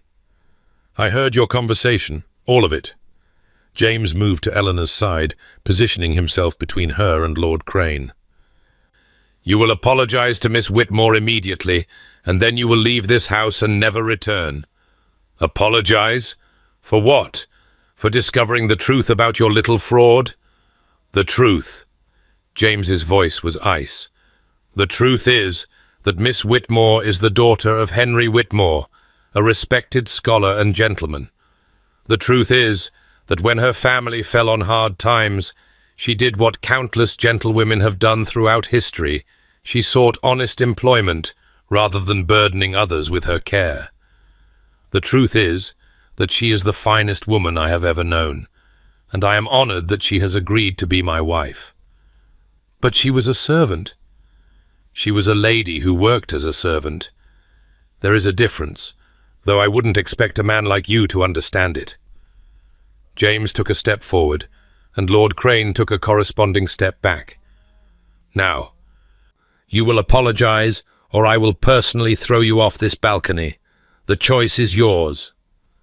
Lord Crane's face went pale. Whatever he saw in James's eyes convinced him that the threat was genuine. I apologize, Miss Whitmore. I meant no offense. You will also leave this house immediately, and refrain from spreading any gossip about what you have or haven't learned tonight. If I hear even a whisper of scandal attached to Miss Whitmore's name, I will know exactly where it came from, and I will respond accordingly. You can't threaten me. I am the Duke of Thornwood. I can do whatever I please." James's smile was not pleasant. "Now get out of my sight." Lord Crane fled without another word. Eleanor released a breath she hadn't known she was holding, and found that her legs would no longer support her. She sank onto a nearby bench, trembling. "Eleanor!" James was beside her in an instant, gathering her into his arms. "Are you all right? Did he touch you? I swear, if he touched you—" "I'm fine. Shaken, but fine." She pressed her face against his shoulder. "James, he knows. He saw me, years ago, on my knees scrubbing floors. If he tells anyone, he won't. He's a coward and a drunk, and he knows better than to make an enemy of me." James's arms tightened around her. "But even if he does talk, it doesn't matter. I meant what I said. I'm not ashamed of who you are or what you've done. I'm proud of you. The scandal? There will be a scandal regardless. There was always going to be a scandal. A duke doesn't marry a woman no one's heard of without raising eyebrows." He pulled back to look at her face. "But scandals pass. What matters is what comes after. What matters is us." She stared at him, this man who had faced down a blackmailer without flinching, who had defended her past without a moment's hesitation. "You really don't care, do you? About society? About what people think?" "I really don't. I spent 7 years caring 7 years being the perfect duke, attending every function, following every rule, trying desperately to rebuild my family's reputation. And you know what it got me? Nothing. Loneliness and exhaustion, and the certainty that no one would ever see me as anything but a title." His thumb traced her cheekbone. "Then you came along, and suddenly none of it mattered anymore. What society thinks doesn't matter. What Lady Ashworth whispers behind her fan doesn't matter. The only thing that matters is making you happy." "James," her voice broke on his name. "I don't deserve you." "Nonsense. You deserve far better than me, but I'm going to spend the rest of my life trying to be worthy of you, so you might as well accept it." She laughed through her tears and kissed him, right there on the balcony where anyone might see, and for once she didn't care about propriety or expectations or what anyone might think. When they finally broke apart, he helped her to her feet and straightened her gown, brushing away the evidence of her distress. "Now," he said, offering his arm, "shall we return to the ball? I believe we have some guests to scandalize." "Scandalize how?" "By being obviously disgracefully in love. It will horrify all the right people."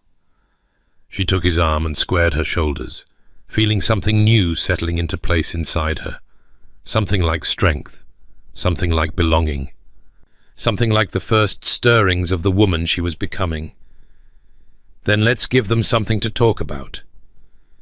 The ball continued past midnight, but Eleanor remembered little of it afterward. What she remembered was James's hand in hers, his laugh in her ear, the warmth of his body beside her, as they danced again and again until the final guests took their leave. What she remembered was standing in the empty ballroom as the servants began to clean, looking around at the guttering candles and the wilting flowers, and feeling not exhaustion, but exhilaration. What she remembered was James's voice in the silence. "You were magnificent tonight." And what she remembered most of all was believing him. The next morning brought consequences. Eleanor woke late, her body aching pleasantly from hours of dancing. By the time she descended to breakfast, the Dowager and James were already there, deep in conversation that stopped abruptly at her entrance. "What's wrong?" James and his mother exchanged a glance. It was the Dowager who spoke. "Lord Crane has been talking." Eleanor felt her stomach drop. "I thought you said—" "I threatened him," James said grimly. But apparently his wounded pride outweighed his common sense. "He's been telling everyone who'll listen that you were a housemaid before you became engaged to me." The room seemed to tilt. Eleanor gripped the back of a chair for support. "What happens now?" "Now we weather the storm." The Dowager's voice was calm, but her eyes were worried. "The gossip will spread. There will be those who cut you, those who refuse to acknowledge you. It will be unpleasant. But," Eleanor heard the word the Dowager hadn't spoken, "but it doesn't have to be fatal. Lord Crane's reputation is hardly spotless. Half of society knows him for a drunk and a gambler. His word carries little weight among those who matter.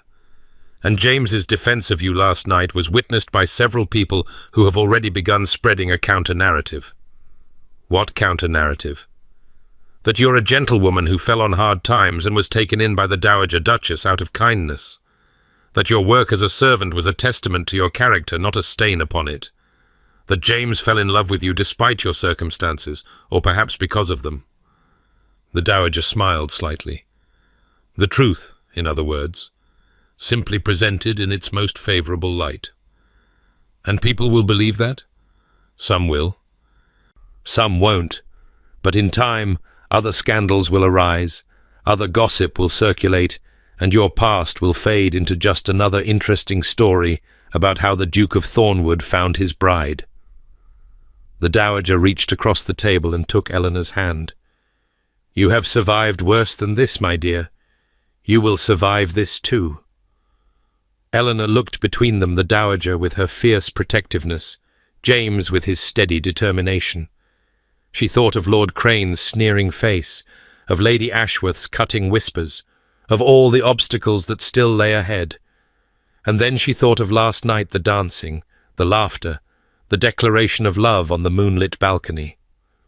"All right," she said. "Then let's weather the storm." The weeks that followed tested Eleanor in ways she had not anticipated. There were letters, some supportive, many cruel. There were social calls that felt more like interrogations. There were whispers that followed her wherever she went, conversations that stopped abruptly when she entered a room. But there were also unexpected allies. The elderly countess who had known her grandmother became a vocal champion, publicly declaring that Eleanor was exactly the sort of woman the aristocracy needed. Mrs. Bell organized the household staff to stand united behind their former colleague, and their loyalty sent a powerful message about Eleanor's character.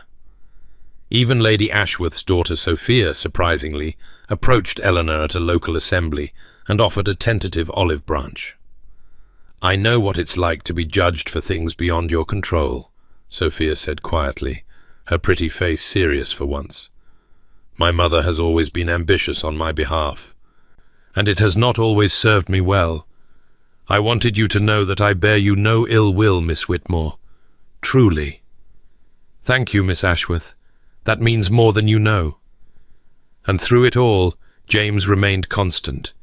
He defended her at every turn, cutting anyone who dared to insult her, making clear to all of society that he considered her his equal in every way that mattered. When Eleanor doubted herself, he reminded her of her worth. When she faltered, he held her steady. When the weight of public scrutiny threatened to crush her, he shouldered it alongside her without complaint.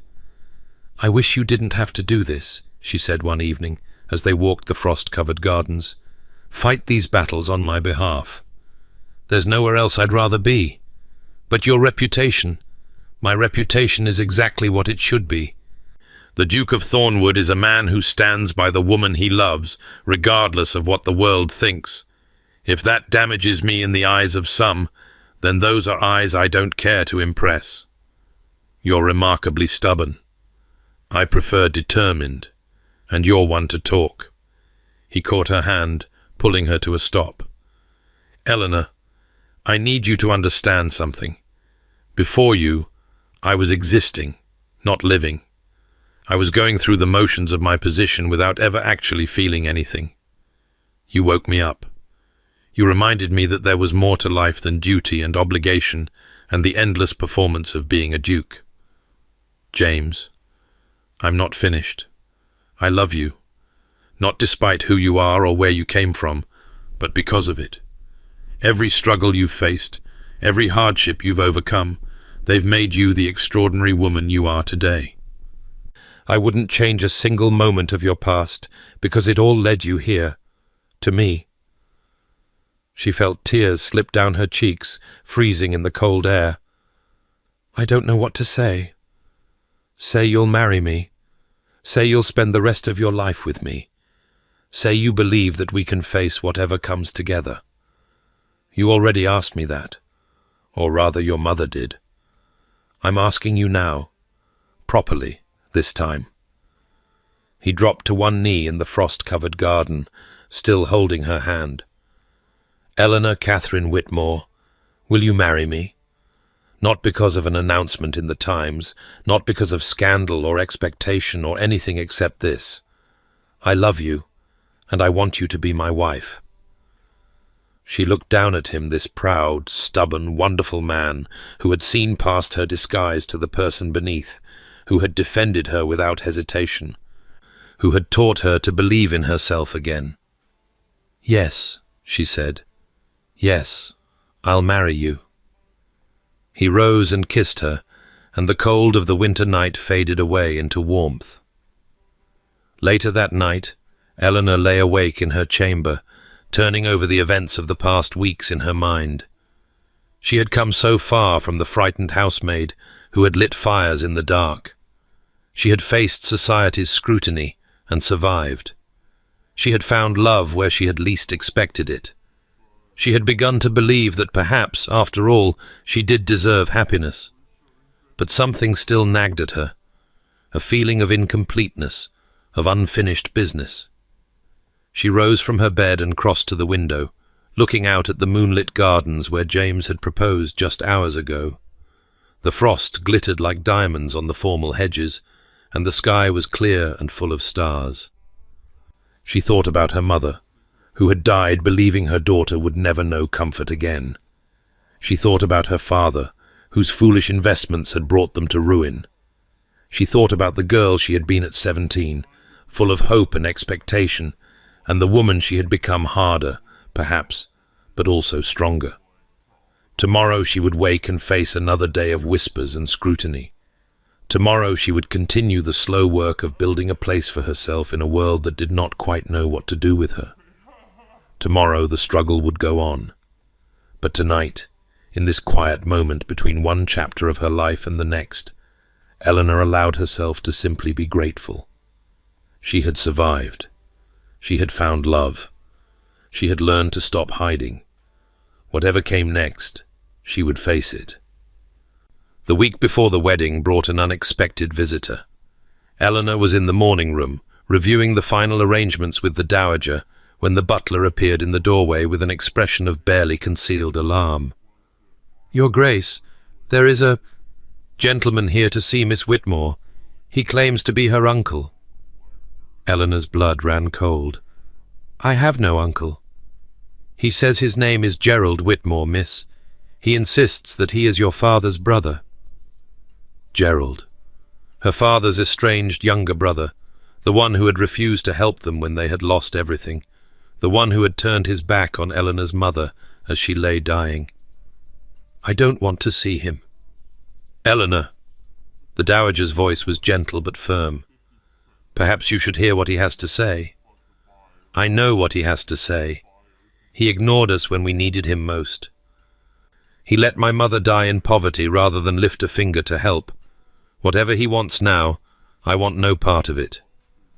And yet he is here, which suggests he wants something." The Dowager's eyes were shrewd. "Better to know what it is than to wonder." Eleanor hesitated.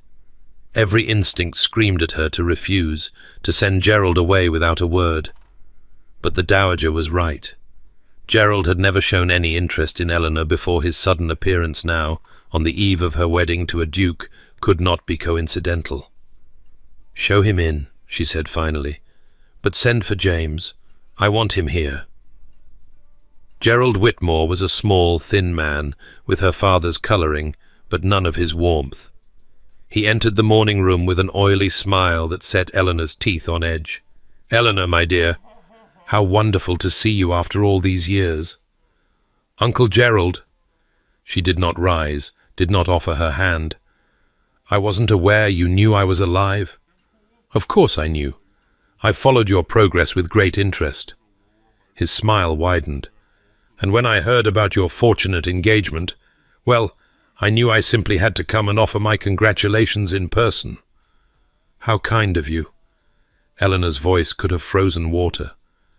"Though I don't recall receiving any letters from you during the years I spent in service. Strange, if you were following my progress with such interest." Gerald's smile flickered. "Yes, well, there were complications, family matters that prevented me from reaching out as I wished." "What do you want, Gerald?" The question came from James, who had entered the room without Eleanor noticing. He moved to stand behind her chair, his hand resting on her shoulder in a gesture that was both protective and possessive. Gerald's eyes darted between them, calculating.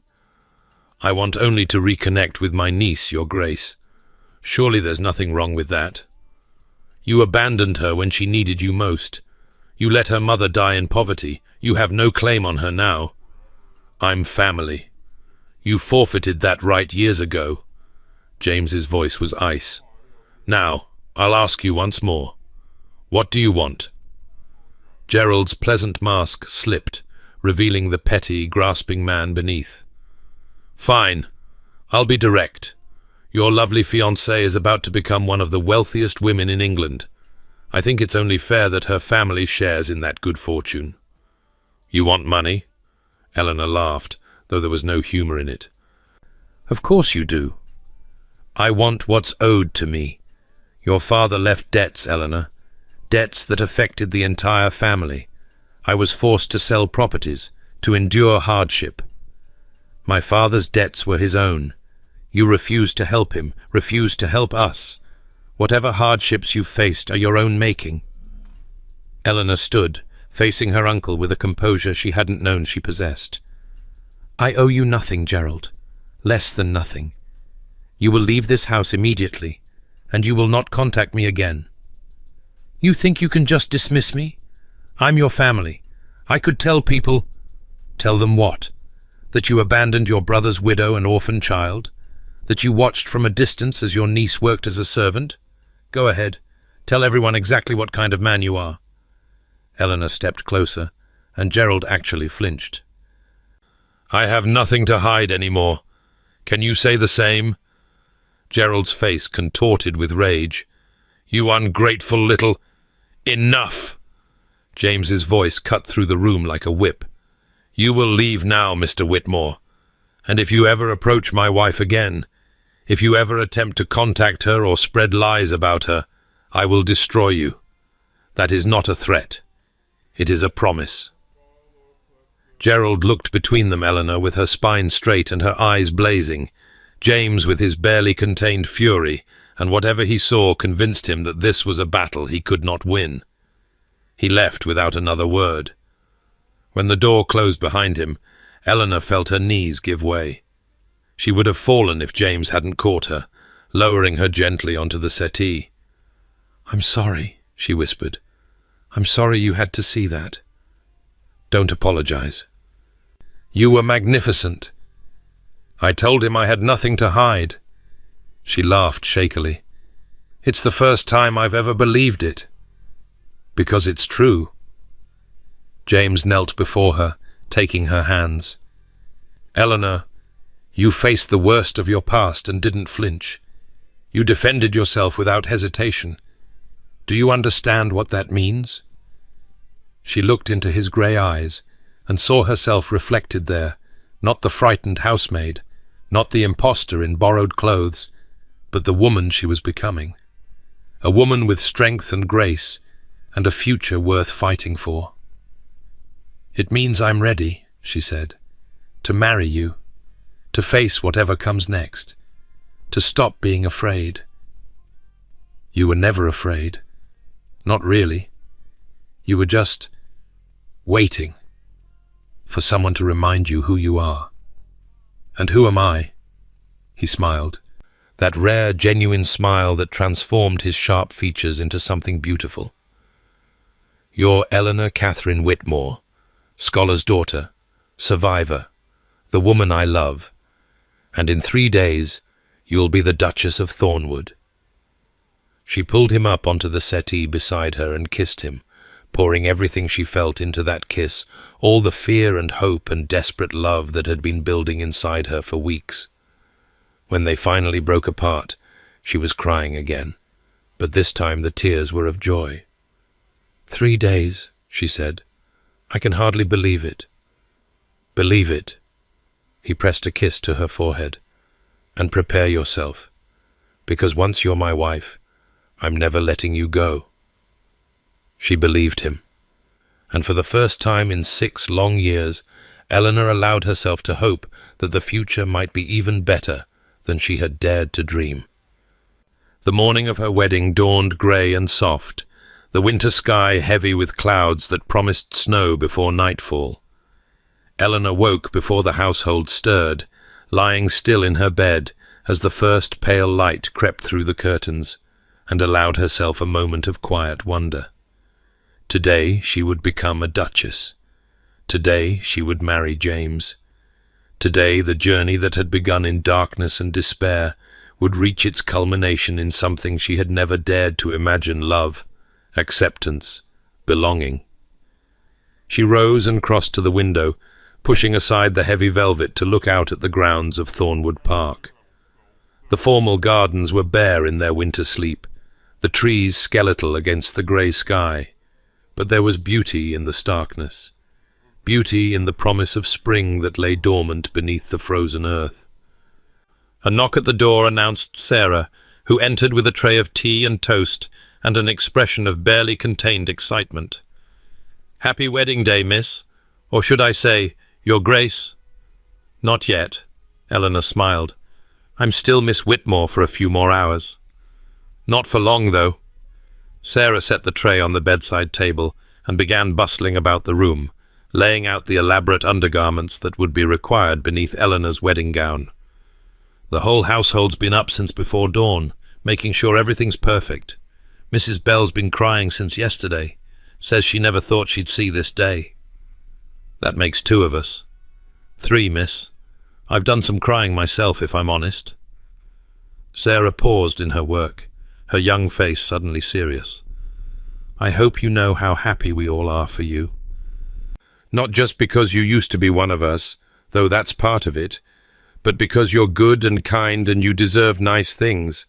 The Duke's lucky to have you." Eleanor felt her eyes sting. "Thank you, Sarah. That means more than you know." Now then. Sarah straightened her shoulders, resuming her brisk efficiency. We've got a lot to do, and not much time to do it. Her Grace says the hairdresser will be here in an hour, and Madame Beaumont's assistant is coming to help with the gown. You'd best eat something while you can. There won't be time later, and you don't want to faint at the altar. Eleanor laughed, and allowed herself to be swept up in the preparations. The hours that followed passed in a blur of activity. There were baths to be taken, hair to be styled, cosmetics to be applied with careful precision. The wedding gown, a masterpiece of ivory silk and seed pearls that Madame Beaumont had laboured over for weeks, was lifted over Eleanor's head with reverent care and fastened with tiny buttons that seemed to number in the hundreds. Through it all, the dowager supervised with an eagle eye, correcting a curl here, adjusting a fold of fabric there, ensuring that every detail was exactly as it should be. "You look beautiful," she said finally, stepping back to survey the finished result. "Absolutely beautiful. Your mother would have been so proud." Eleanor turned to the mirror and caught her breath. The woman who looked back at her was someone she barely recognized. The severe, invisible housemaid had vanished entirely, replaced by a creature of silk and light who seemed to glow from within. The gown emphasized her figure without being improper, its clean lines and delicate embroidery speaking of elegance rather than ostentation. Her hair had been arranged in an elaborate style that incorporated her mother's pearl combs, retrieved from storage after the dowager had quietly purchased them back from the merchant to whom they had been sold, and her face, touched with just enough colour to enhance her natural features, looked almost ethereal. "I don't look like me," she whispered. "You look exactly like you." The dowager came to stand beside her, meeting her eyes in the mirror. "This is who you always were, Eleanor. You simply forgot for a while." "I'm scared." "Of course you are. Every bride is scared on her wedding day." The dowager took her hand. "But you're also brave and strong and loved. Whatever happens out there, remember that. James loves you. I love you.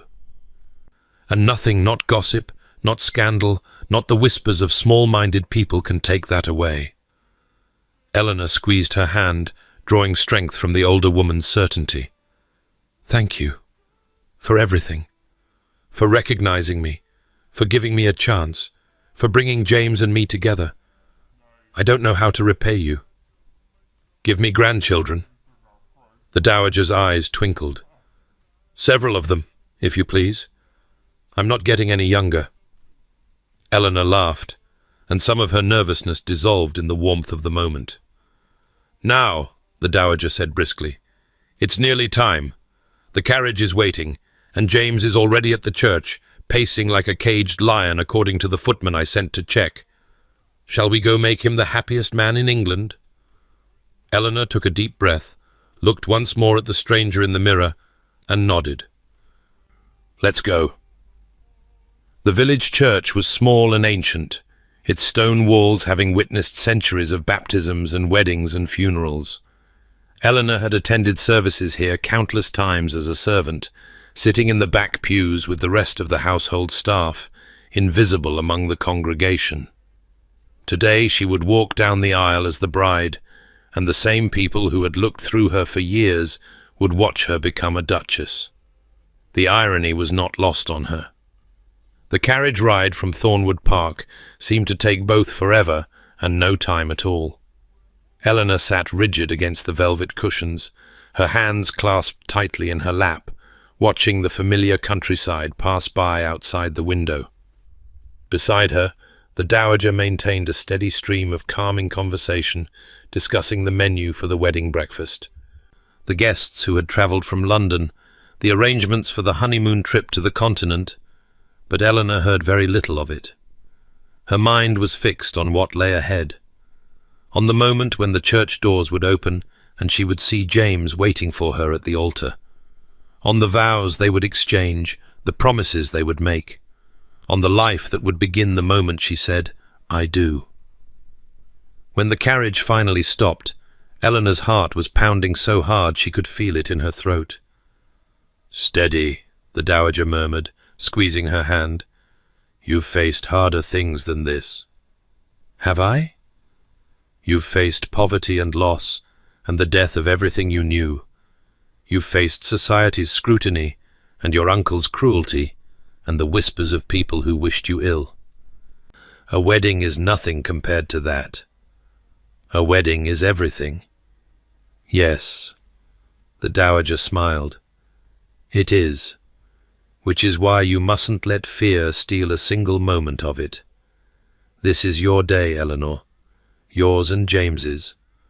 Whatever happens inside that church, whatever anyone thinks or says or does this day, belongs to you."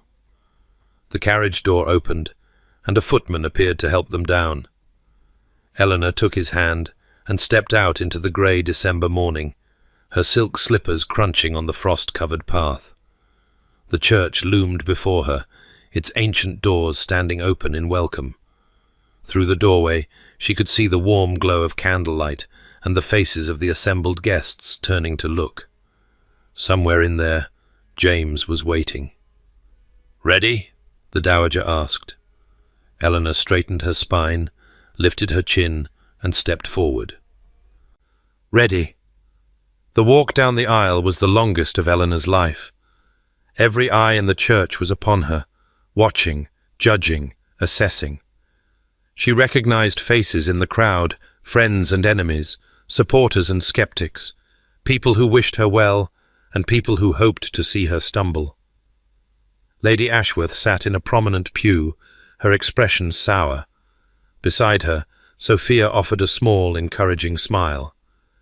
Mrs. Bell wept openly in the back row, surrounded by household staff who had been given the morning off to witness the ceremony. The elderly countess who had championed Eleanor sat near the front, her aged face beaming with satisfaction. But Eleanor barely registered any of them. Her entire being was focused on the man who waited at the altar. James stood tall and impossibly handsome in his wedding finery, his dark hair for once properly combed, his grey eyes fixed on her with an intensity that stole her breath. As she drew closer, she saw that his hands were trembling slightly at his sides, and something in her settled at the realization that he was nervous too. She reached the altar, and the Dowager stepped back to take her seat. James extended his hand, and Eleanor took it, feeling the warmth of his fingers close around hers. "You came," he whispered. "Did you think I wouldn't?" "I thought perhaps you'd come to your senses and flee to the continent." "Without you? Never." The vicar cleared his throat, and the ceremony began. The words washed over Eleanor like water, the ancient phrases that had joined countless couples throughout the centuries, the solemn vows and sacred promises. She spoke when she was meant to speak, responded when she was meant to respond. But her conscious mind was elsewhere. It was caught up in the sensation of James's hand in hers, the sound of his voice as he pledged himself to her, the look in his eyes that spoke more eloquently than any words. When the moment came to exchange rings, James slipped a band of gold onto her finger with hands that no longer trembled. "With this ring, I thee wed," he said, his voice steady and sure. "With my body, I thee worship, and with all my worldly goods, I thee endow." Eleanor felt tears slip down her cheeks as she repeated the words, placing her own ring on his finger. "With this ring, I thee wed. With my body, I thee worship, and with all my worldly goods, I thee endow." "Those whom God hath joined together," the vicar intoned, "let no man put asunder. I now pronounce you man and wife." The church erupted in applause, but Eleanor barely heard it. All she knew was James's arms around her, James's lips on hers, James's heart beating against her own as they sealed their union with a kiss. When they finally broke apart, she was laughing and crying at the same time, joy overwhelming her so completely that she could hardly breathe. "Your Grace," James murmured against her ear. "What?" "You're a duchess now. I thought you should know. Good heavens. She looked down at the ring on her finger, at the church full of people waiting to congratulate them, at the life that had somehow become hers. So I am. James grinned a real grin, full of warmth and mischief and love. How does it feel? Eleanor considered the question. How did it feel? Terrifying. Wonderful. Impossible and inevitable all at once. It feels, she said slowly, like coming home. His eyes softened. Welcome home, then, Your Grace. And hand in hand, the Duke and Duchess of Thornwood walked back down the aisle to begin their life together. The wedding breakfast was held at Thornwood Park, in the great dining room that Eleanor had cleaned countless times as a servant. Now she sat at the head of the table beside her husband, accepting congratulations and well-wishes from a parade of guests who ranged from genuinely happy to barely concealing their disapproval. She found she didn't care about the disapproving ones anymore. Something had shifted inside her during the ceremony, some final wall crumbling away to reveal the person she had always been beneath. She was Eleanor Harcourt now, Duchess of Thornwood, wife to a man she loved desperately. The past, the poverty, the service, the years of invisibility no longer had the power to shame her. It had shaped her, yes. It had made her who she was, but it did not define her.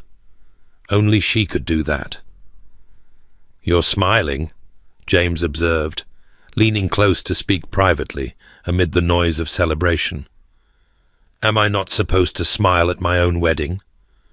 "You're supposed to smile, but this is a different smile. You look peaceful." "I think I am peaceful, for the first time in a very long while." She reached for his hand beneath the table. "Thank you for this. For the wedding. For everything. For seeing me. For loving me. For giving me a reason to stop hiding." "Eleanor," his voice was rough, "you never needed a reason. You were always worthy of being seen. I'm just grateful I was the one who got to show you." They were interrupted by the Dowager, who rose to make a toast that was equal parts heartfelt and sharply witty.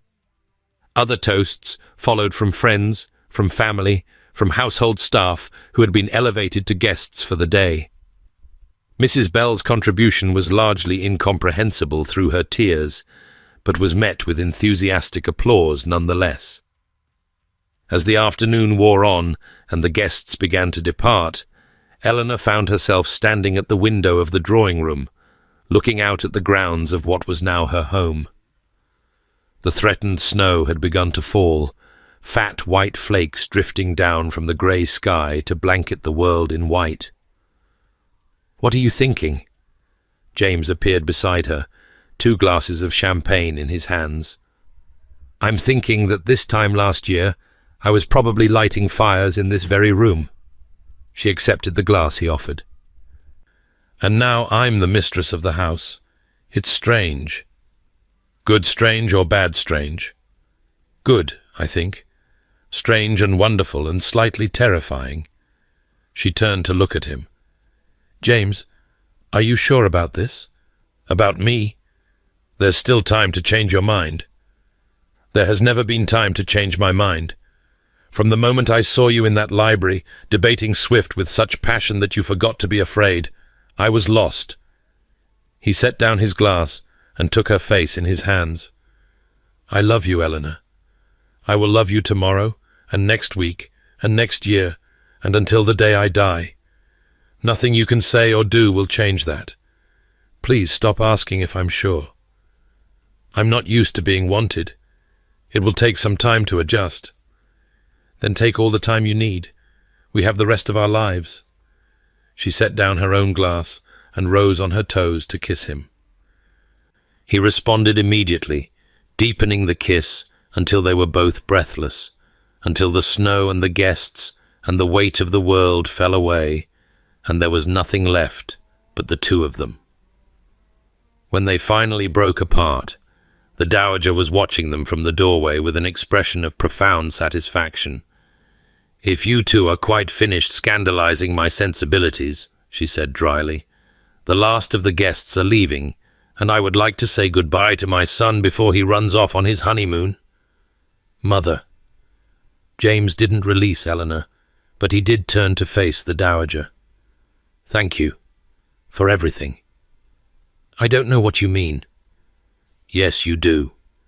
The announcement, the meddling, the pushing us together at every opportunity. You engineered this entire thing, and I'm grateful." The Dowager's composure cracked slightly, revealing a glimpse of the loving mother beneath the sharp wit. "I only wanted you to be happy, James. Both of you.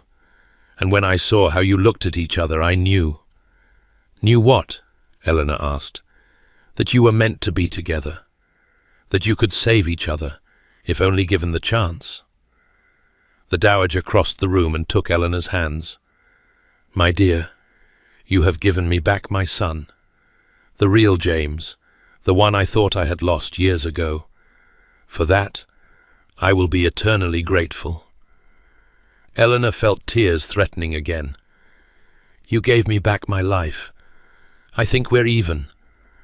"Nonsense. I simply recognized what was already there." The Dowager squeezed her hands and stepped back.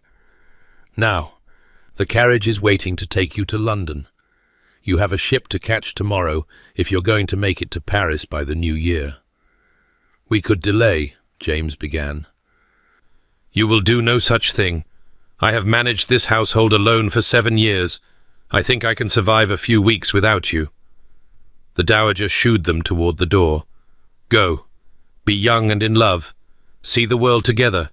And when you come back, you can tell me all about it." James embraced his mother, and Eleanor saw both of them blinking back tears. Then he took Eleanor's hand and led her out into the snowy afternoon, where a carriage waited to carry them away to their new life. As they drove away from Thornwood Park, Eleanor looked back through the rear window at the great house growing smaller in the distance. Somewhere inside, the servants were cleaning up from the breakfast and gossiping about the remarkable turn their head housemaid's life had taken. Somewhere inside, the Dowager was already planning her next scheme, probably involving those grandchildren she had mentioned. Somewhere inside, Eleanor's old life was fading into memory. "Any regrets?" James asked. She turned back to face him, this man who had become her husband, her partner, her love. Not one. The honeymoon was a revelation. Eleanor had never been outside England, had never even dreamed of seeing the continent, and every new sight filled her with wonder. Paris in winter was magical, the wide boulevards dusted with snow, the elegant buildings glowing in the gaslight, the museums and galleries and theatres that seemed to overflow with beauty at every turn. They spent 2 weeks exploring the city, arm in arm, discovering its treasures together. From Paris, they travelled south to Italy, following the route that generations of English aristocrats had taken on their grand tours. Rome was ancient and overwhelming, its ruins speaking of civilizations long vanished.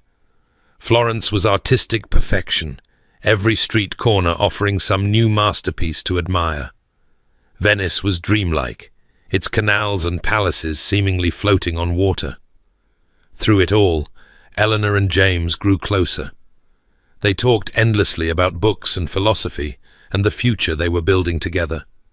They laughed at mishaps and marveled at wonders and created memories that would last a lifetime. And in the quiet hours of the night, in the privacy of their various hotel rooms, they discovered each other in ways that made Eleanor blush to remember. "I never knew," she whispered one night in Venice, lying in James's arms as moonlight filtered through the windows. "I never knew it could be like this." "Like what?" "Happy. Just happy. Without conditions or fears or the constant feeling that everything is about to fall apart. That's because nothing is going to fall apart." He pressed a kiss to her forehead. "I won't let it. You can't control everything." "No, but I can love you, and that will be enough." She believed him. For the first time in her life, she truly believed that happiness could last. They returned to England in late February, landing at Dover on a blustery day that felt worlds away from the soft Italian spring they had left behind. The crossing had been rough, and Eleanor spent most of it being sick over the rail, a misery that was only slightly offset by James's devoted attention. "Are you sure you're all right?" he asked for the 100th time as their carriage rattled north toward Thornwood. "You've been unwell for days now." "I'm fine. The channel is notoriously difficult, and I've never been much of a sailor. Still, perhaps we should stop at an inn, let you rest properly before continuing."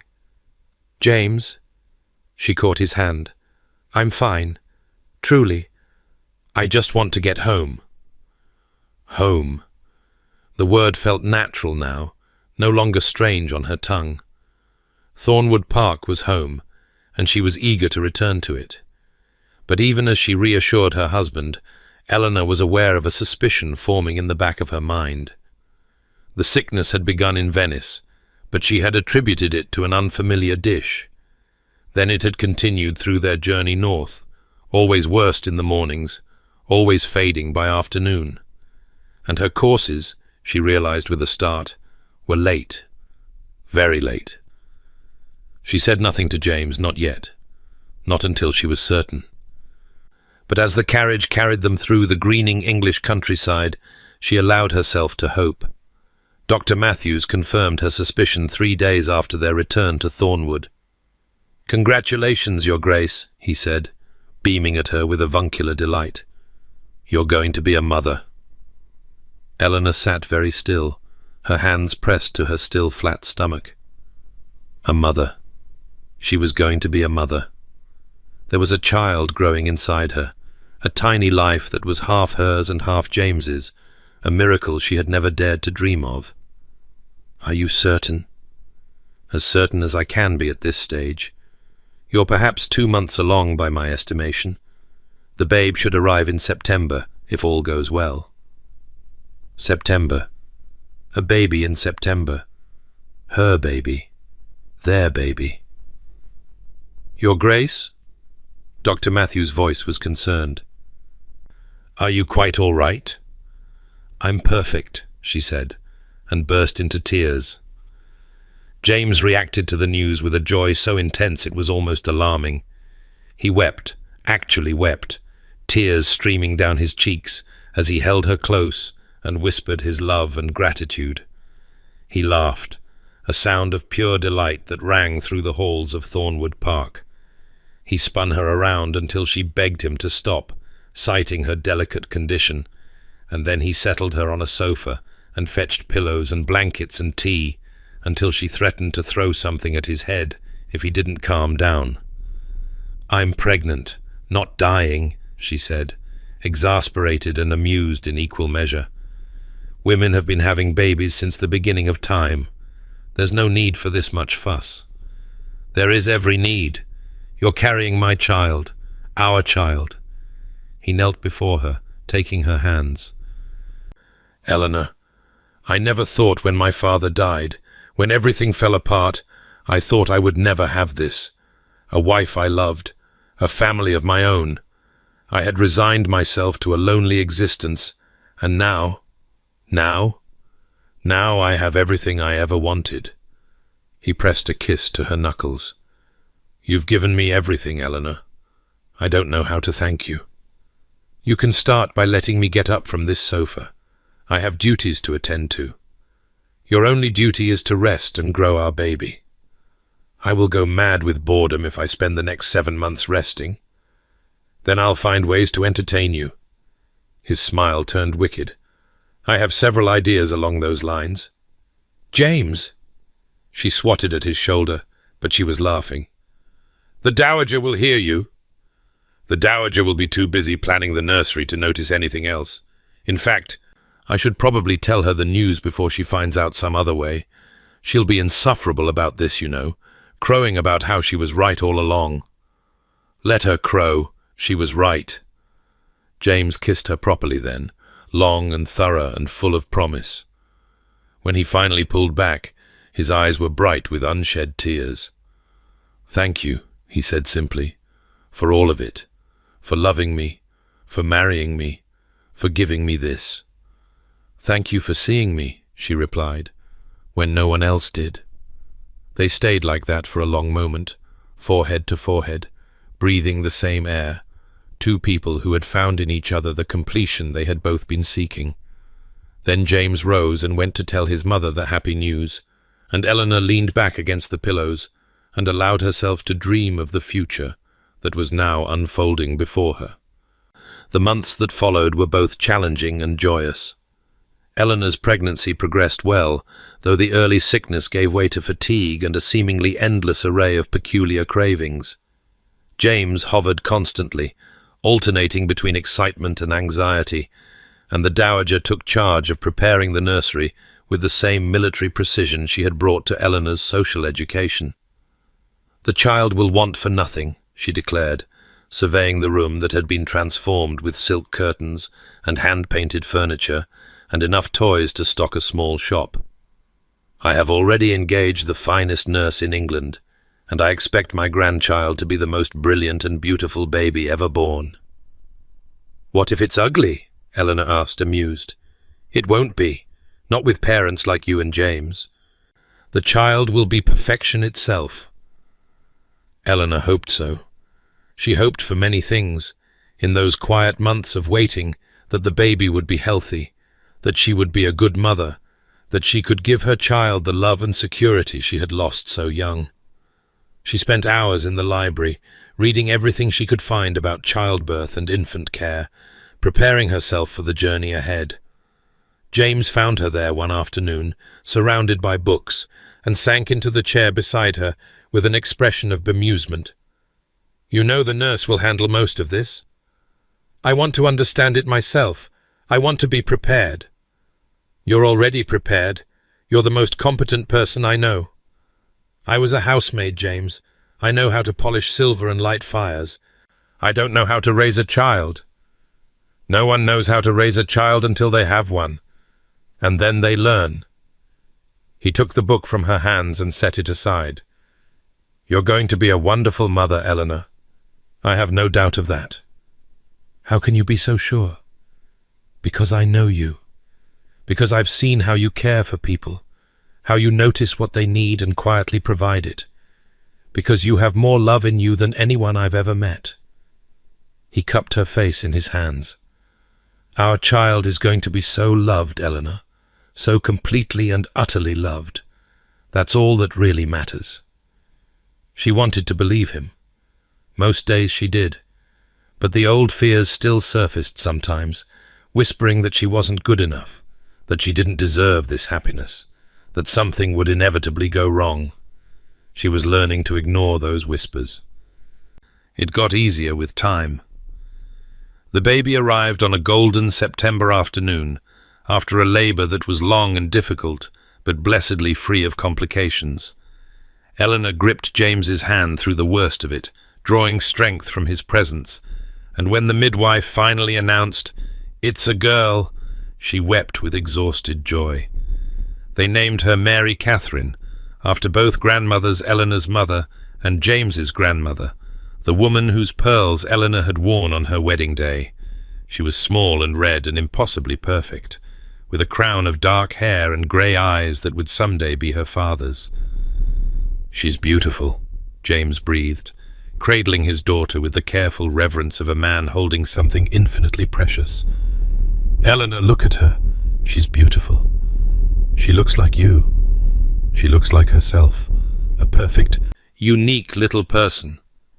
He sat on the edge of the bed, positioning the baby so Eleanor could see her face. "Our daughter. I still can't quite believe it." "Neither can I."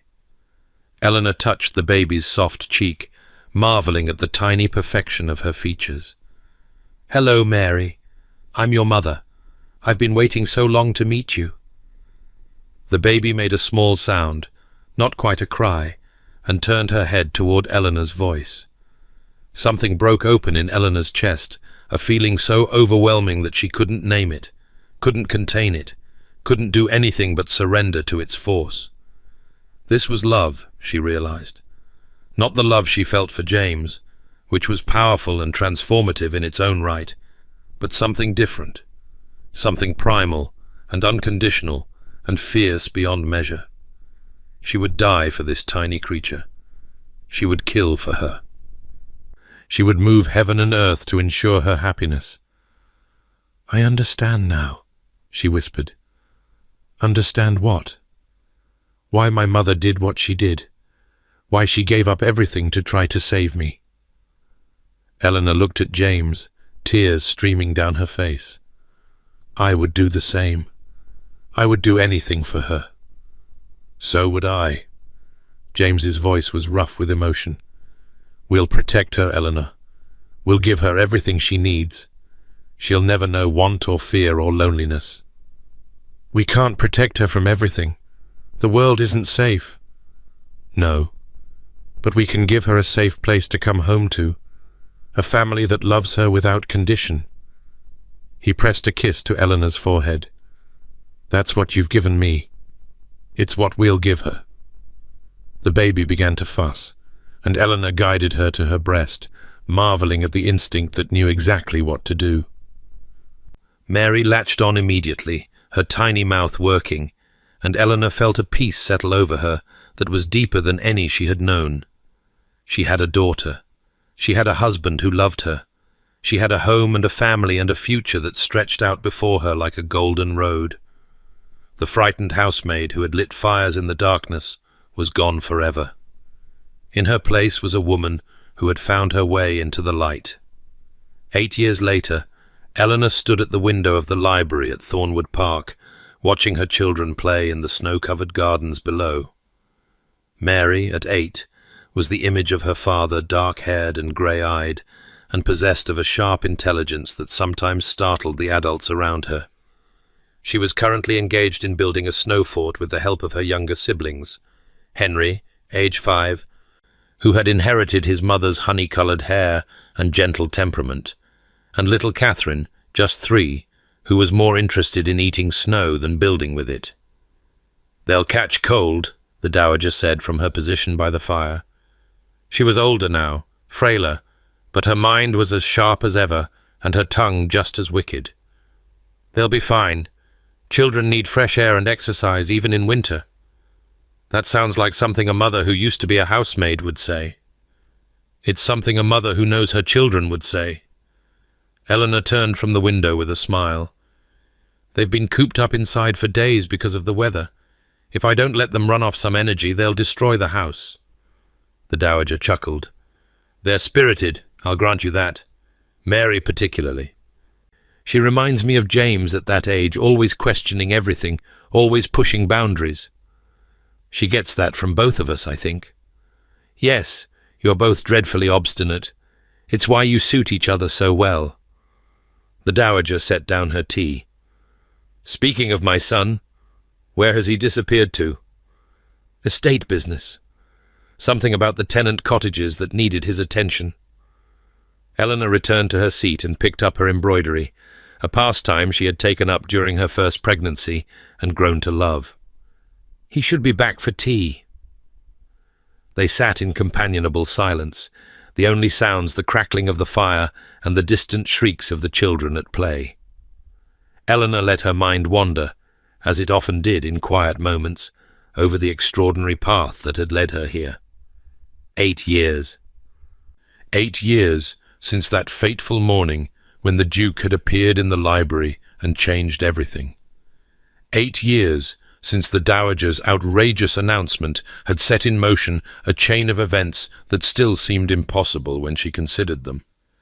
She was the Duchess of Thornwood now, a title that had once seemed as remote as the moon. She sat on charity boards and hosted elegant dinners, and was consulted on matters of fashion and social etiquette by younger ladies who had no idea she had ever been anything other than an aristocrat. The gossip about her past had faded years ago, replaced by newer, more interesting scandals. Now she was simply the Duke's wife, mother to his children, mistress of his estate, so thoroughly integrated into the role that even she sometimes forgot the servant she had been. But not always. Sometimes, when she passed a housemaid in the corridor or watched the footman serve at dinner, she remembered. She remembered the ache of tired muscles and the weight of constant worry and the careful invisibility that had been her armor against the world. She remembered, and she made sure that the servants in her household were treated with dignity and respect, paid fairly, given adequate time off, never spoken to with cruelty or contempt. "You're thinking deep thoughts," the Dowager observed. "I can always tell." "I was thinking about how different my life is now than it was 8 years ago, and how grateful I am for all of it. Even the difficult parts? Especially the difficult parts. They taught me who I am." The Dowager nodded slowly. "You've become a remarkable woman, Eleanor. Not that you weren't always, but you've grown into yourself in a way that's beautiful to see. I had help, a great deal of help. You had opportunity. The rest you did yourself." The Dowager reached out and patted Eleanor's hand. "I'm proud of you, my dear. Proud of the wife you've been to my son, the mother you've been to your children, the Duchess you've become. When I'm gone, don't talk about that. I'm 83 years old, Eleanor. I must talk about it sometime." The Dowager's eyes were gentle.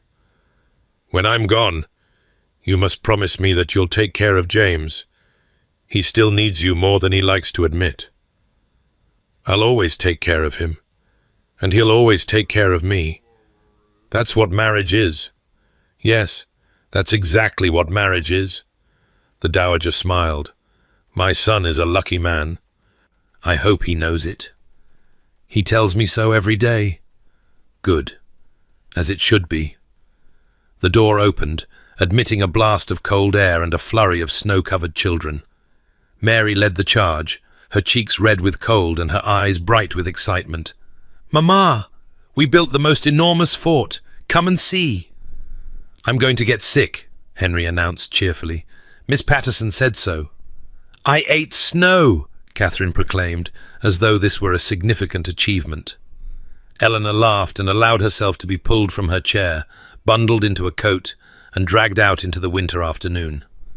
The fort was indeed enormous, a surprisingly sophisticated structure for something built by children, and she dutifully admired every snow brick and carefully crafted window.